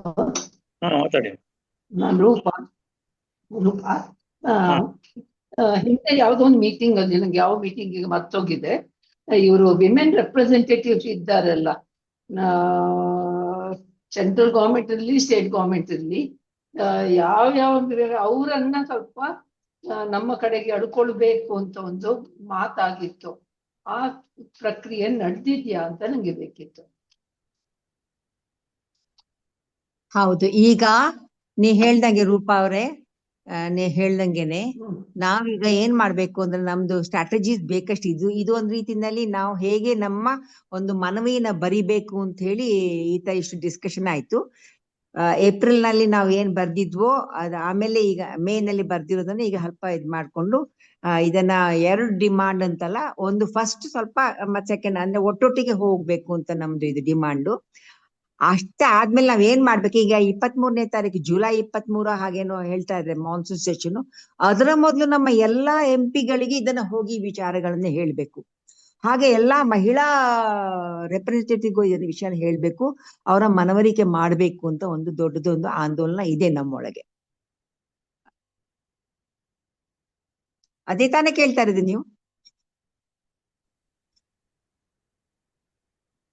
ಹೌದು ಹೌದು ಕರೆಕ್ಟ್. ಅದಿದೆ. ಅದು ನಾವೆಲ್ಲ ಒಟ್ಟಾಗಿ ಬೇಗ ಒಂದು ರೆಡಿ ಮಾಡ್ಕೊಂಡ್ಬಿಟ್ಟು ಅದನ್ನ ಹೋಗಿ ಪ್ರತಿಯೊಂದು MLA MP ಗಳು ಮುಖ್ಯ, ಮತ್ತೆ MLA ಎಲ್ಲಾ ತರದ ಇವರಿಗೆ ನಾವು ಅದನ್ನ ಕೊಡ್ಬೇಕು ಅಂತ ಹೇಳಿ. ಪ್ರಕ್ರಿಯೆ ಪ್ರಾರಂಭ ಆಯ್ತಾ? ಯಾಕಂದ್ರೆ ನ್ಯಾಷನಲ್ ಲೆವೆಲ್ ಆಗ್ಲಿ ಟೈಮ್ ಇಲ್ಲ ಅಲ್ಲ, ಅದಕ್ಕೆ ಕೇಳಿದ್ದೆ. ಇಲ್ಲ ಶುರುವಾಗಿಲ್ಲ, ಆಗ್ತಾ ಇದೆ. ಶುರು ಆಗ್ತಾ ಇದೆ. ಇದೆಲ್ಲ ದಿಸ್ ಇಸ್ ಆಲ್ ಆ ಪ್ರಕ್ರಿಯೆಗೆನೆ ಇದೆಲ್ಲ ಒಂದು ಬೇಸ್ ಬಿಲ್ಡ್ ಆಗ್ತಿದೆ. ಇದು ನ್ಯಾಷನಲ್ ಲೆವೆಲ್ ಅಲ್ಲೂ ಆಗ್ತಿದೆ. ಒಂದು ಸ್ಟೇಟ್ ಅಲ್ಲಿ ಅಫ್ಕೋರ್ಸ್ ಅಕ್ರಾಸ್ ದ ಕಂಟ್ರಿನೂ ಆಗೋ ಪ್ರಕ್ರಿಯೆಗಳು ನಡೀತಾ ಇದೆ. ಆಲ್ ಓವರ್ ಇಂಡಿಯಾ ಎಲ್ಲ ಭಾಷೆಗಳಿಗೆ ಟ್ರಾನ್ಸ್ಲೇಟ್ ಮಾಡ್ಕೊಂಡು ಮಾಡ್ತಾರೆ. ಅವ್ರವರ ಸ್ಟೇಟ್ ನಲ್ಲಿ ಅವ್ರವರು ಮೀಟ್ ಮಾಡಿ ಮಾಡ್ಬೇಕು. ಅಲ್ಲ ಮೇಡಮ್ ಇದು ಇನ್ನೊಂದು ಇಂಪಾರ್ಟೆಂಟ್ ಏನಂದ್ರೆ, ಈಗ ಆಪೋಸಿಷನ್ ಪಾರ್ಟೀಸ್ಗೆ ಈ ಬೇಸಿಕ್ ಹೇಳ್ಬೇಕು, ಈ ತರ OBCಗೆ ಎಲ್ಲಾರ್ಗು ಮೀಸಲಾತಿ ಏನು ಬರೀ ಇದು ಮೇಲ್ನೋಟಕ್ಕೆ ಏನಂತ ಹೇಳಿದ್ರೆ ಬಹುಶಃ ಇದು ಮೇಲ್ವರ್ಗಕ್ಕೆ ಹೆಚ್ಚು ಅಡ್ವಾಂಟೇಜ್ ಹಂಗೋ ತರ ಕಾಣಿಸ್ತಾ ಇದೆಯಲ್ಲ. ಅದ್ರ ಬದಲು ಈಗ ಆಪೋಸಿಷನ್ ಲೀಡರ್ಗಳಿಗೆ ಇದನ್ನ ಮನವರಿಕೆ ಮಾಡಿಕೊಟ್ಟು ಆಮೇಲೆ ಇದನ್ನ ಮಹಿಳಾ ಮೀಸಲಾತಿ ಮಂಡನೆ ಮಾಡಿ ಅಂತ ಹೇಳಿ ಪಾರ್ಲಿಮೆಂಟ್ ಅಲ್ಲಿ ಅವರು ಬಲವಾಗಿ ಚರ್ಚೆ ಮಾಡಿದ್ರೆ ಅದು ಹೆಚ್ಚು ಎಫೆಕ್ಟಿವ್ ಆಗ್ಬೋದು ಮೇಡಮ್. ಅಪೋಸಿಷನ್ ಪಾರ್ಟಿಗಳು ಇದ್ರ ಬಗ್ಗೆ ಹೆಚ್ಚು ಇದು ಇಂಟ್ರೆಸ್ಟ್ ಇರ್ಬೇಕು ಇವ್ರಿಗೆ.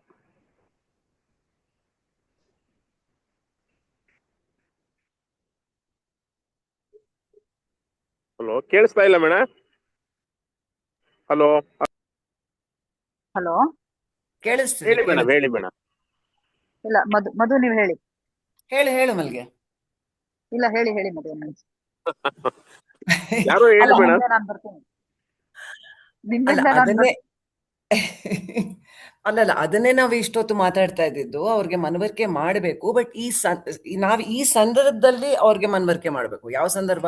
ಈ ವಿಮೆನ್ಸ್ ಮೀಸಲಾತಿ ಏನ್ ಕಾಯ್ದೆ ಇದೆ, ಆ ಸಂದರ್ಭದಲ್ಲಿ ನಾವು we have to bring in ಈ ಎಲ್ಲ ಇಶ್ಯೂಸ್, ಇನ್ಕ್ಲೂಷನ್, OBC ಇದನ್ನೆಲ್ಲಾನು ನಾವು ಈ ಸಂದರ್ಭದಲ್ಲಿ ತರಬೇಕು ಅನ್ನೋದೇ ಒಂದು ಪ್ರಯತ್ನ ನಮ್ದು. ಸೊ ಈ ಪ್ರಯತ್ನದಲ್ಲಿ ನಾವು ಎಲ್ಲ ಆಪೋಸಿಷನ್ ಇವ್ರನ್ನು ನಾವು ಮೀಟ್ ಮಾಡ್ತಾ ಇದೀವಿ. ಯಾಕಂದ್ರೆ ಇದನ್ನ ಅವ್ರು ಎತ್ತಬೇಕಲ್ಲ ಅಲ್ಲಿ. ಅಂಡ್ ಅವರು ಒಂದು ಸರಿಯಾದ ಒಂದು ವಿಸ್ತೃತವಾಗಿ ತುಂಬಾ ಹೋಲಿಸ್ಟಿಕ್ ಆಗಿ ನೋಡಿ ಎಲ್ಲದನ್ನು ತಗೊಂಡು ಅವರಲ್ಲಿ ಪ್ರೆಸೆಂಟ್ ಮಾಡ್ಬೇಕಾಗತ್ತೆ. ಸೊ ಹಾಗಾಗಿ ನಮ್ಮ ಡಿಮಾಂಡ್, ನಮ್ದು ಏನ್ ಮೆಮೊರಾಂಡಮ್ ಇದೆ, ಅದು ಅಷ್ಟು ಒಂದು ಇದಾಗಿರ್ಬೇಕು, ಇನ್ಕ್ಲೂಸಿವ್ ಆಗಿರ್ಬೇಕು. ಅದನ್ನ ತಗೊಂಡು ಹೋಗಿ ನಾವೆಲ್ಲ MLAs MPs ನ ಮೀಟ್ ಮಾಡ್ಬೇಕು ಅಂತಾನೆ ನಮ್ದು ಪ್ರಯತ್ನ. ಯಾಕಂದ್ರೆ ಅವ್ರಿಗೆ ಮನವರಿಕೆ ಮಾಡ್ಬೇಕು, ಅವ್ರ ಅರ್ಥ ಆಗ್ಬೇಕು, ಅವ್ರಿಗೆ ಇಶ್ಯೂಸ್ ಯಾವ ತರ ನೋಡ್ಬೇಕು ಅನ್ನೋ ಒಂದು ಅರ್ಥ ಆಗ್ಬೇಕು ಅನ್ನೋದೇ ನಮ್ದು ಒಂದು ಇಚ್ಛೆ. ಸೊ ನಮ್ದು ಪ್ರಯತ್ನ ಇರೋದೇ ಅದು. ಮೈಸೂರು ಒಕ್ಕೂಟದ ಮೀಟಿಂಗ್ ಅಲ್ಲಿ ಕೂಡ ಅದನ್ನೇ ಡಿಸೈಡ್ ಮಾಡಿದೀವಿ. ಅದು ಮೀಟ್ ಮಾಡಬೇಕು, ಅದೊಂದು ಮನವಿ ಪತ್ರ ಅದನ್ನ ಸಲ್ಲಿಸಬೇಕು ಅಂತ ಕೂಡ MPಗಳು ಮತ್ತೆ MLAಗಳಿಗೆ. ಅದು ಕನ್ನಡಕ್ಕೆ ಬರಬೇಕು. ಕನ್ನಡಕ್ಕೆ ಬಂದ ತಕ್ಷಣ ಅದನ್ನ ಇಂಪ್ಲಿಮೆಂಟ್ ಮಾಡಬೇಕು ಅಂತ ಡಿಸೈಡ್ ಮಾಡಿದೀವಿ.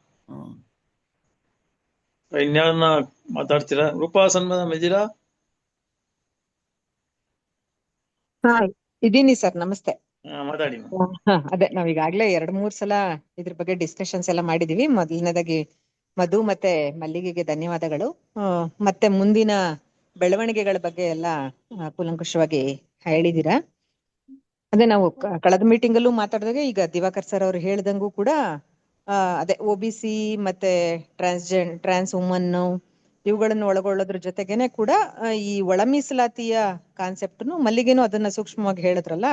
ಯಾಕೆಂದ್ರೆ ಮಹಿಳೆಯರ ಶತ್ರುಗಳಾಗಿ ಹೋರಾಟ ನಡೆಸುವಂತಹ ಎಲ್ಲ ಮುನ್ಸೂಚನೆಗಳು ಇದ್ರ ಮೂಲಕನೇ ಕಾಣ್ಮತ್ತಾ ಇರುವಂತದ್ದು. ತುಂಬಾ ಅಂದ್ರೆ ಮುಂದಿನ ದಿನಗಳಲ್ಲಿ ತುಂಬಾ ಕಷ್ಟವನ್ನ ನಾವ್ ಎದುರಿಸ್ಬೇಕಾದಂತ ಸಂದರ್ಭಗಳು ಬರುತ್ತೆ ಅನ್ಸುತ್ತೆ.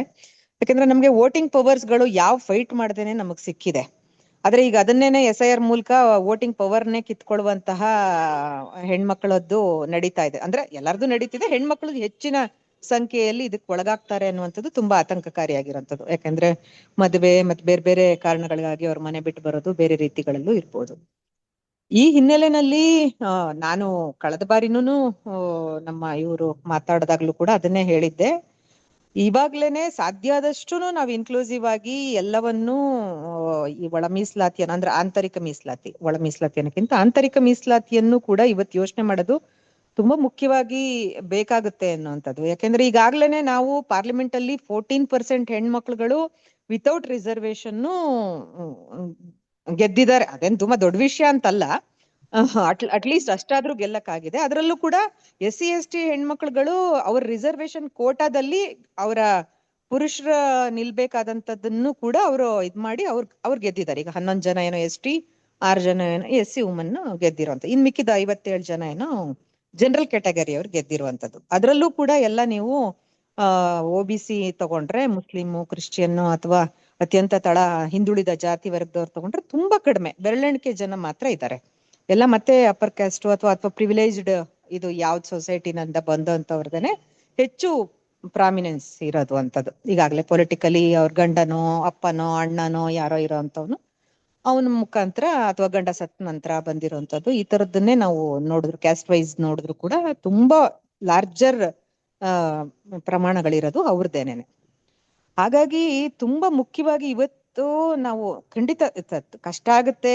ಅದು ಬಿಲ್ ಮಾಡುವಾಗ್ಲೇನೆ ಈಗ ಸಾಂವಿಧಾನಿಕ ತಿದ್ದುಪಡಿ ಸಾಧ್ಯತೆಗಳ ಇದೆ ಅನ್ನೋದಾದ್ರೆ, ಆ ತಿದ್ದುಪಡಿ ಮಾಡುವಾಗ್ಲೇ ಇದನ್ನು ಇನ್ವಾಲ್ವ್ ಮಾಡ್ಕೊಂಡು ಮಾಡಕ್ ಸಾಧ್ಯತೆಗಳಿದ್ಯಾ ಅನ್ನೋದ್ರ ಬಗ್ಗೆ ಇನ್ನಷ್ಟು ಹೆಚ್ಚು ಚರ್ಚೆಗಳನ್ನ, ಯೋಚನೆಗಳನ್ನ ನಾವು ಅಡ್ವೊಕೇಟ್ಸ್ ಜೊತೆನಲ್ಲಿ, ಸೀನಿಯರ್ ಅಡ್ವೊಕೇಟ್ಸ್ ಮತ್ತೆ ತುಂಬಾ ಇದ್ರಲ್ಲೇ ಕೆಲಸ ಮಾಡಿರುವಂತವ್ರು ಪೊಲಿಟಿಕಲ್ ಆಂಗಲ್ ಅಲ್ಲಿ ಆ ತರದವ್ರ ಜೊತೆಲಿ ಮಾತಾಡೋದು ಒಳ್ಳೇದು ಅಂತ ನನಗನ್ಸುವಂಥದ್ದು. ಯಾಕೆಂದ್ರೆ ಮತ್ತೆ ಈ ದಲಿತ ಕಮ್ಯುನಿಟಿ ಇದ್ರಲ್ಲೂ ಕೂಡ SC/ST ನಲ್ಲೂ ಕೂಡ ಮತ್ತೆ ಇನ್ನೂ ತುಂಬಾ ಲೋಯರ್ ಕಮ್ಯುನಿಟೀಸ್ ಇದಾರಲ್ಲ ಅದ್ರಲ್ಲೂ ಕೂಡ ಅವ್ರಗಳಿಗೂ ಕೂಡ ಅಲ್ಲೂ ಕೂಡ ತುಂಬಾ ಪ್ರಾಮಿನೆಂಟ್ ಆಗಿ ಲೀಡರ್ಶಿಪ್ ಕ್ವಾಲಿಟೀಸ್ ಇರುವಂತ ಹೆಣ್ಮಕ್ಳುಗಳು ಇರಬಹುದು. ಅವ್ರಿಗೂ ಗೆಲ್ಲುವಂತ ಸಾಧ್ಯತೆಗಳನ್ನ ನಾವು ನಿರಾಕರಿಸ್ದಂಗ ಆಗ್ಬಾರ್ದು ಅನ್ನೋಂಥದ್ದು. ಅದೇ ಮತ್ತೆ ನಾವು ಫೈಟ್ ಮಾಡಿ ಇದನ್ನೆಲ್ಲ ಮತ್ತೆ ಇನ್ಯಾವಾಗ್ಲೂ ದಶಕಗಳ ನಂತರ ತಗೊಳ್ತೀವಿ ಅನ್ನೋಂಥದ್ದು ಇದೆಯಲ್ಲ, ಅದು ತುಂಬಾ ಕಷ್ಟದ ಕೆಲಸ ಆಗತ್ತೆ ಅಂತ ಅನ್ಸುತ್ತೆ. ಈಗ ಏನ್ ಸಾಧ್ಯತೆಗಳಿದೆ ಅನ್ನೋದ್ರ ಕಡೆಗೆ ಇನ್ನಷ್ಟು ಖಂಡಿತ ನೀವು ಮಾಡ್ತಾ ಇರೋದನ್ನ ಇಲ್ಲ ಅಂತ ನಾನು ಹೇಳ್ತಾ ಇಲ್ಲ, ಆದ್ರೆ ಇನ್ನಷ್ಟು ಸ್ಕ್ರೂಟಿನಿ ಅದ್ರ ಬಗ್ಗೆ ಮಾಡೋದು ಒಳ್ಳೇದೇನೋ ಈಗ್ಲೇನೆ ಅನ್ನುವಂಥದ್ದು ನನ್ನ ಒಂದು ಇದು. ನಿಮ್ಮ ಒಪಿನಿಯನ್ ಆದ್ರೆ ಈ ಹಿನ್ನೆಲೆನಲ್ಲಿ ಏನಾದ್ರು ಇನ್ನೇನಾದ್ರೂ ಬೇರೆ ಸಾಧ್ಯತೆಗಳು ಅಥವಾ ಯೋಚನೆಗಳು ಇದ್ರೆ ಹಂಚ್ಕೊಳ್ಬೇಕು ಅಂತ ಕೇಳ್ಕೊಂತೀನಿ.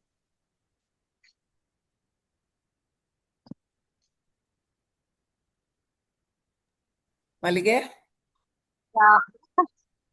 ನಾನ್ ಪುನಃ ಮಧು ನೀವೇ ಮುಂದೋಗಿ ಅಂತ ಹೇಳಕ್ ಆಗಲ್ಲ. ಹೌದು, ರೂಪಾ ಮೇಡಮ್ ಹೇಳಿದ್ದು ಅಂತ ಸಮೇತ ನೀವ್ ಹೇಳಿದ್ರಿ. ಈಗಾಗ್ಲೇ ತುಂಬಾ ಇದ್ರ ಬಗ್ಗೆ ಎಲ್ಲಾನು ಬೇರೆ ಬೇರೆ ಸಂದರ್ಭದಲ್ಲೂ ನೀವು ಬರ್ದಿರೋದು ಇದೆ, ನೀವು ಮಾತಾಡಿರೋದು ಇದೆ.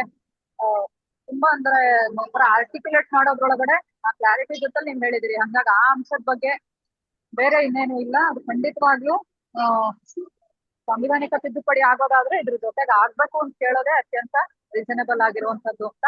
ಮತ್ ನಾನು ಆಗ್ಲೇ ಹೇಳದ ಹಾಗೆ ವಕೀಲರ ಅಭಿಪ್ರಾಯ ಇದ್ರಲ್ಲಿ ಇರುವಂತದ್ದು ಇದಕ್ಕೆ 2 ಆಯಾಮ ಇದೆ ಅಂತ ನೀವ್ ಹೇಳಿರೋ ಸತ್ಯ. ಕಾನೂನ್ ಪ್ರಕಾರ ಹೋಗೋದಾದ್ರೆ ಅದಕ್ಕೆ ಸಂವಿಧಾನಿಕ ತಿದ್ದುಪಡಿ ಆಗುವಾಗ್ಲೇ ಇದನ್ನು ಯಾಕೆ ಮಾಡಬಾರ್ದು ಅನ್ನುವಂತ ಒಂದು ಪ್ರಶ್ನೆನ ಅದ್ರ ಜೊತೆ ಸೇರ್ಸಕ್ ಆಗತ್ತೆ ಅನ್ನೋದಾದ್ರೆ, ಅದ್ ಮಾತ್ರ ಅಲ್ಲದೆ ಅದಕ್ಕೊಂದು ರಾಜಕೀಯ ಆಯಾಮನೂ ಇದೆ, ಅದನ್ನು ನಾವು ಪರಿಗಣಿಸ್ಬೇಕು, ಅದನ್ನು ಕೂಡ ಬಿಡಕ್ ಆಗೋದಿಲ್ಲ ಅಂತ ಹೇಳುವಂಥದ್ದು. ಹಾಗಾಗಿ ಇವತ್ತಿನ ಸಂದರ್ಭದಲ್ಲಿ ಪ್ರಶ್ನೆ ಬರೀ ವಿಧಿ ಹೋರಾಟದ ಮೂಲಕನೇ ಇದನ್ನ ಮಾಡ್ತೀವಿ ಅನ್ನೋದಾಗಿ ಇಲ್ವೇ ಇಲ್ಲ ಅಂತ ನನಗನ್ಸುತ್ತೆ. ಅಂದ್ರೆ ಆ ಹಂತ ದಾಟಿ ಈಗಾಗ್ಲೇ ಈ ಆಂದೋಲನ ಇದನ್ನ ಇನ್ನು ಹೇಗೆ ಅಡ್ವೊಕೇಸಿ ಮೂಲಕ ಹೇಗೆ ತಗೊಂಡ್ ಹೋಗಕ್ಕಾಗತ್ತೆ, ಈಗಾಗ್ಲೇ ಇರುವಂತ ಮಹಿಳಾ ಪ್ರತಿನಿಧಿಗಳಾಗಿರ್ಲಿ ಅಥವಾ ಜನಪ್ರತಿನಿಧಿಗಳು MP MLA ಗಳ ಮೂಲಕ ಹೇಗೆ ಮುಂದಕ್ಕೆ ತಗೊಂಡ್ ಹೋಗಕ್ಕಾಗತ್ತೆ. ಸರ್ಕಾರಗಳೇ ಇದ್ರ ಬಗ್ಗೆ ಸರಿಯಾಗಿರುವಂತ ಶಾಸಕಾಂಗ ಸಭೆಗಳಲ್ಲಿ ತಾವೇ ಇದನ್ನ ಒಂದು ರೆಸಲ್ಯೂಷನ್ಸ್ ಆಗಿ ಪಾಸ್ ಮಾಡಿ ರಾಜ್ಯಗಳೇ ಇದ್ರ ಪರವಾಗಿ ನಿರ್ಧಾರಗಳನ್ನ ತಗೊಂಡು ದೇಶ ಮಟ್ಟದಲ್ಲಿ ಇದನ್ನ ಪುಷ್ ಮಾಡೋದಕ್ಕೆ ಹೇಗೆಲ್ಲ ನಾವು ದಾರಿಗಳನ್ನ ಕಂಡ್ಕೊಳ್ಬಹುದು. ಈ ದಿಕ್ಕಲ್ಲೇನೆ ಬಂದಿದೆ ಈ ಆಂದೋಲನ ಈಗಾಗ್ಲೇ. ಮತ್ತೆ ನನ್ ಗೊತ್ತಿದ್ದಂಗೆ ಇದು ಆರಂಭದಿಂದಲೂ ಕೂಡ ಆ ಥರದಲ್ಲಿ ಬೇರೆ ಬೇರೆ ಹಂತಗಳಲ್ಲಿ ಎಲ್ಲೆಲ್ಲಿ ಸಾಧ್ಯನೋ ಅಲ್ಲೆಲ್ಲಾ ಕಡೆ ಇರುವಂತ ಎಲ್ಲ ಬಗೆಯ ಪವರ್ನು ಉಪಯೋಗಿಸ್ಕೊಂಡು ಈ ಮಹಿಳೆಯರ ಪರವಾಗಿರುವಂತ ಡಿಮ್ಯಾಂಡ್ಸ್ ನ ಪುಷ್ ಮಾಡ್ತಾ ಬಂದಿದೆ ಈ ಆಂದೋಲನ. ಈಗ್ಲೂ ಕೂಡ ಇಲ್ಲಿ ಬೆಂಗಳೂರಲ್ಲಿ 25ನೇ ತಾರೀಕು ಕಳೆದ ತಿಂಗಳು ನಡೆದಂತ ಒಂದು ಸಮಾಲೋಚನಾ ಸಭೆಯಲ್ಲಿ ನಿರ್ಧಾರ ಆಗಿದ್ದು ಕೂಡ ನಮ್ಮ ಏಕೈಕ ಒಮ್ಮತದ ಅವತ್ತಿನ ಸಭೆ ಮುಂದಿಟ್ಟಂತ ಏಕೈಕ ನಿರ್ಣಯ ಏನು ಅಂತಂದ್ರೆ, ಕರ್ನಾಟಕ ಸರ್ಕಾರದ ಮೇಲೆ ಒತ್ತಡ ಹಾಕ್ಬೇಕು, ಕರ್ನಾಟಕ ಸರ್ಕಾರ ಶಾಸನ ಸಭೆ ಒಳಗಡೆ ಒಂದು ನಿರ್ಣಯವಾಗಿ ಇದನ್ನ ಪಾಸ್ ಮಾಡ್ಬೇಕು, ಮಹಿಳಾ ಮೀಸಲಾತಿಯನ್ನ ನಾವು ಬೆಂಬಲಿಸ್ತೀವಿ, ಅದನ್ನ ನೀವು ಡೀಲಿಂಗ್ ಮಾಡಿ ಜಾರಿ ಮಾಡ್ಬೇಕು ಅನ್ನುವಂಥದ್ನ ಕರ್ನಾಟಕ ಸರ್ಕಾರವೇ ಅದನ್ನ ಘೋಷಿಸ್ಬೇಕು ಬಹಿರಂಗವಾಗಿ ಒಂದು ನಿರ್ಣಯವಾಗಿ ತಗೊಳ್ಬೇಕು ಈಗ ನಡೆಯುವಂತ ಮಾನ್ಸೂನ್ ಸೆಷನ್ ನಲ್ಲಿ ಅನ್ನೋದನ್ನ ಒಂದು ನಿರ್ಣಯವಾಗಿ ಅದು ಅವತ್ತಿನ ಸಭೆ ಪಾಸ್ ಮಾಡ್ತು. ಅದೇ ರೀತಿ ಒಳಗಡೆ ಆ ಎಲ್ಲೆಲ್ಲಿ ಪ್ರತಿ ರಾಜ್ಯದಲ್ಲೂ ಮಹಿಳೆಯರು ಆಕ್ಟಿವ್ ಆಗಿ ಏನೇನ್ ರೀತಿ ಒಳಗಡೆ MP MLAಗಳ ಮೂಲಕ ಇದನ್ನ ಮಾಡೋದಕ್ಕೆ ಸಾಧ್ಯ ಅಂತೇಳಿ MP MLAಗಳಿಗೆ ಪತ್ರ ಬರೆಯುವಂತ ಪ್ರಕ್ರಿಯೆ ಕೂಡ ಈಗಾಗ್ಲೇ ಚಾಲ್ತಿಯಲ್ಲಿದೆ. ಅದನ್ನೇ ನಾನು ಪಿಟಿಷನ್ ಅಂತ ಆಗ್ಲೇ ಹೇಳಿದ್ದು. ಸೊ ಈ ಎಲ್ಲವನ್ನ ಮಾಡ್ಬೇಕಾಗಿರುವಂತ ಇನ್ನೂ ಏನೇನ್ ಥರದಲ್ಲಿ ಸಾಧ್ಯ ನೀವು ಹೇಳಿದ ಹಾಗೆ ಮಾಡ್ಬೇಕಾಗಿರುವಂತ ಅಗತ್ಯ ಇನ್ನೂ ಜಾಸ್ತಿ ಇದೆ. ಆದ್ರೆ ಅದೇ ಸಂದರ್ಭದಲ್ಲಿ ಇನ್ನೂ ಒಂದನ್ನು ಗಮನಿಸ್ಬೇಕು. ಎಲ್ಲಾ ಸಲನೂ ಕೂಡ ರಾಜಕೀಯ ಶಕ್ತಿಗಳು ಫೈನಲ್ ಆಗಿ ಯಾವುದೇ ಮೀಸಲಾತಿಯ ಹಕ್ಕೊತ್ತಾಯಗಳಿಗೆ, ಅದು ಮಹಾರಾಷ್ಟ್ರದಲ್ಲಿ ಮರಾಠ ಸಮುದಾಯ ಆಗಿರ್ಲಿ, ಕರ್ನಾಟಕದಲ್ಲಿ ಮಾದಿಗ ಸಮುದಾಯ ಆಗಿರ್ಲಿ, ಕರ್ನಾಟಕ ಆಂಧ್ರ ತೆಲಂಗಾಣಗಳಲ್ಲಿ ಮಾದಿಗ ಸಮುದಾಯ ಆಗಿರ್ಲಿ, ಅವರ ಮೀಸಲಾತಿಯ ಹಕ್ಕೊತ್ತಾಯಗಳಿಗೆ ಅಂತಿಮವಾಗಿ ಮಣಿದಿರುವಂತದ್ದು ಬೀದಿಗಳಲ್ಲಿ ಜನ ಸಾವಿರಾರು ಸಂಖ್ಯೆಯಲ್ಲಿ ಸೇರಿದಾಗ್ಲೇ ಅನ್ನೋದನ್ನು ಕೂಡ ನಾವು ಮರೆಯಕ್ ಆಗಲ್ಲ ಅನ್ಸುತ್ತೆ.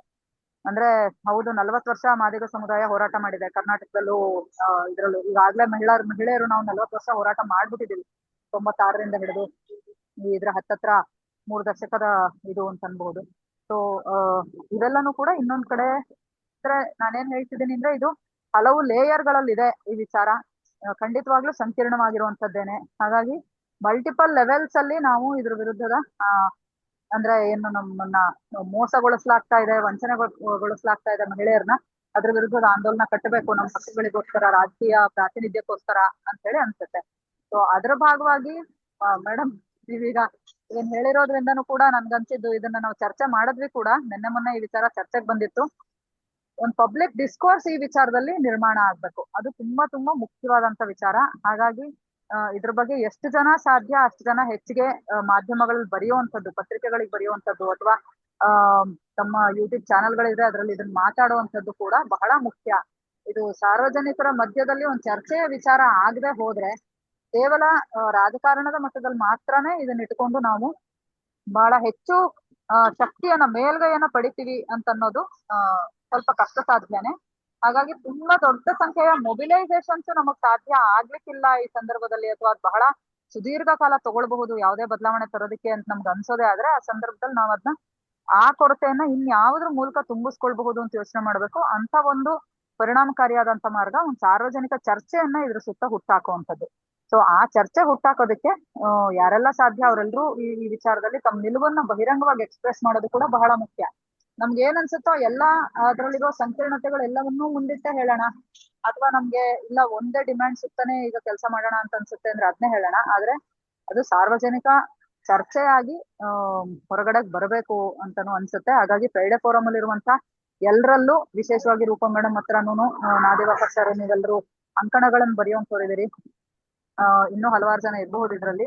ರೂಪಾ ಮೇಡಮ್ ಕೇಳಿರೋ ಈ ಪ್ರಶ್ನೆ ಸಂದರ್ಭ ಇಟ್ಕೊಂಡು ಮಾಡುವಂತ ಒಂದು ರಿಕ್ವೆಸ್ಟ್ ಏನಂದ್ರೆ, ದಯವಿಟ್ಟು ಇದನ್ನ ಒಂದು ಸಾರ್ವಜನಿಕ ಚರ್ಚೆ ಆಡ್ಸೋದಕ್ಕೆ ಕೈ ಜೋಡಿಸಿ, ಎಲ್ಲೆಲ್ಲಿ ಸಾಧ್ಯ ಅಲ್ಲೆಲ್ಲ ಕಡೆ ನಿಮ್ಮ ನಿಲುವುಗಳನ್ನ ಪಬ್ಲಿಕ್ ಆಗಿ ಎಕ್ಸ್ಪ್ರೆಸ್ ಮಾಡಿ ಅನ್ನುವಂಥದ್ದು ಒಂದು ಕೋರಿಕೆ.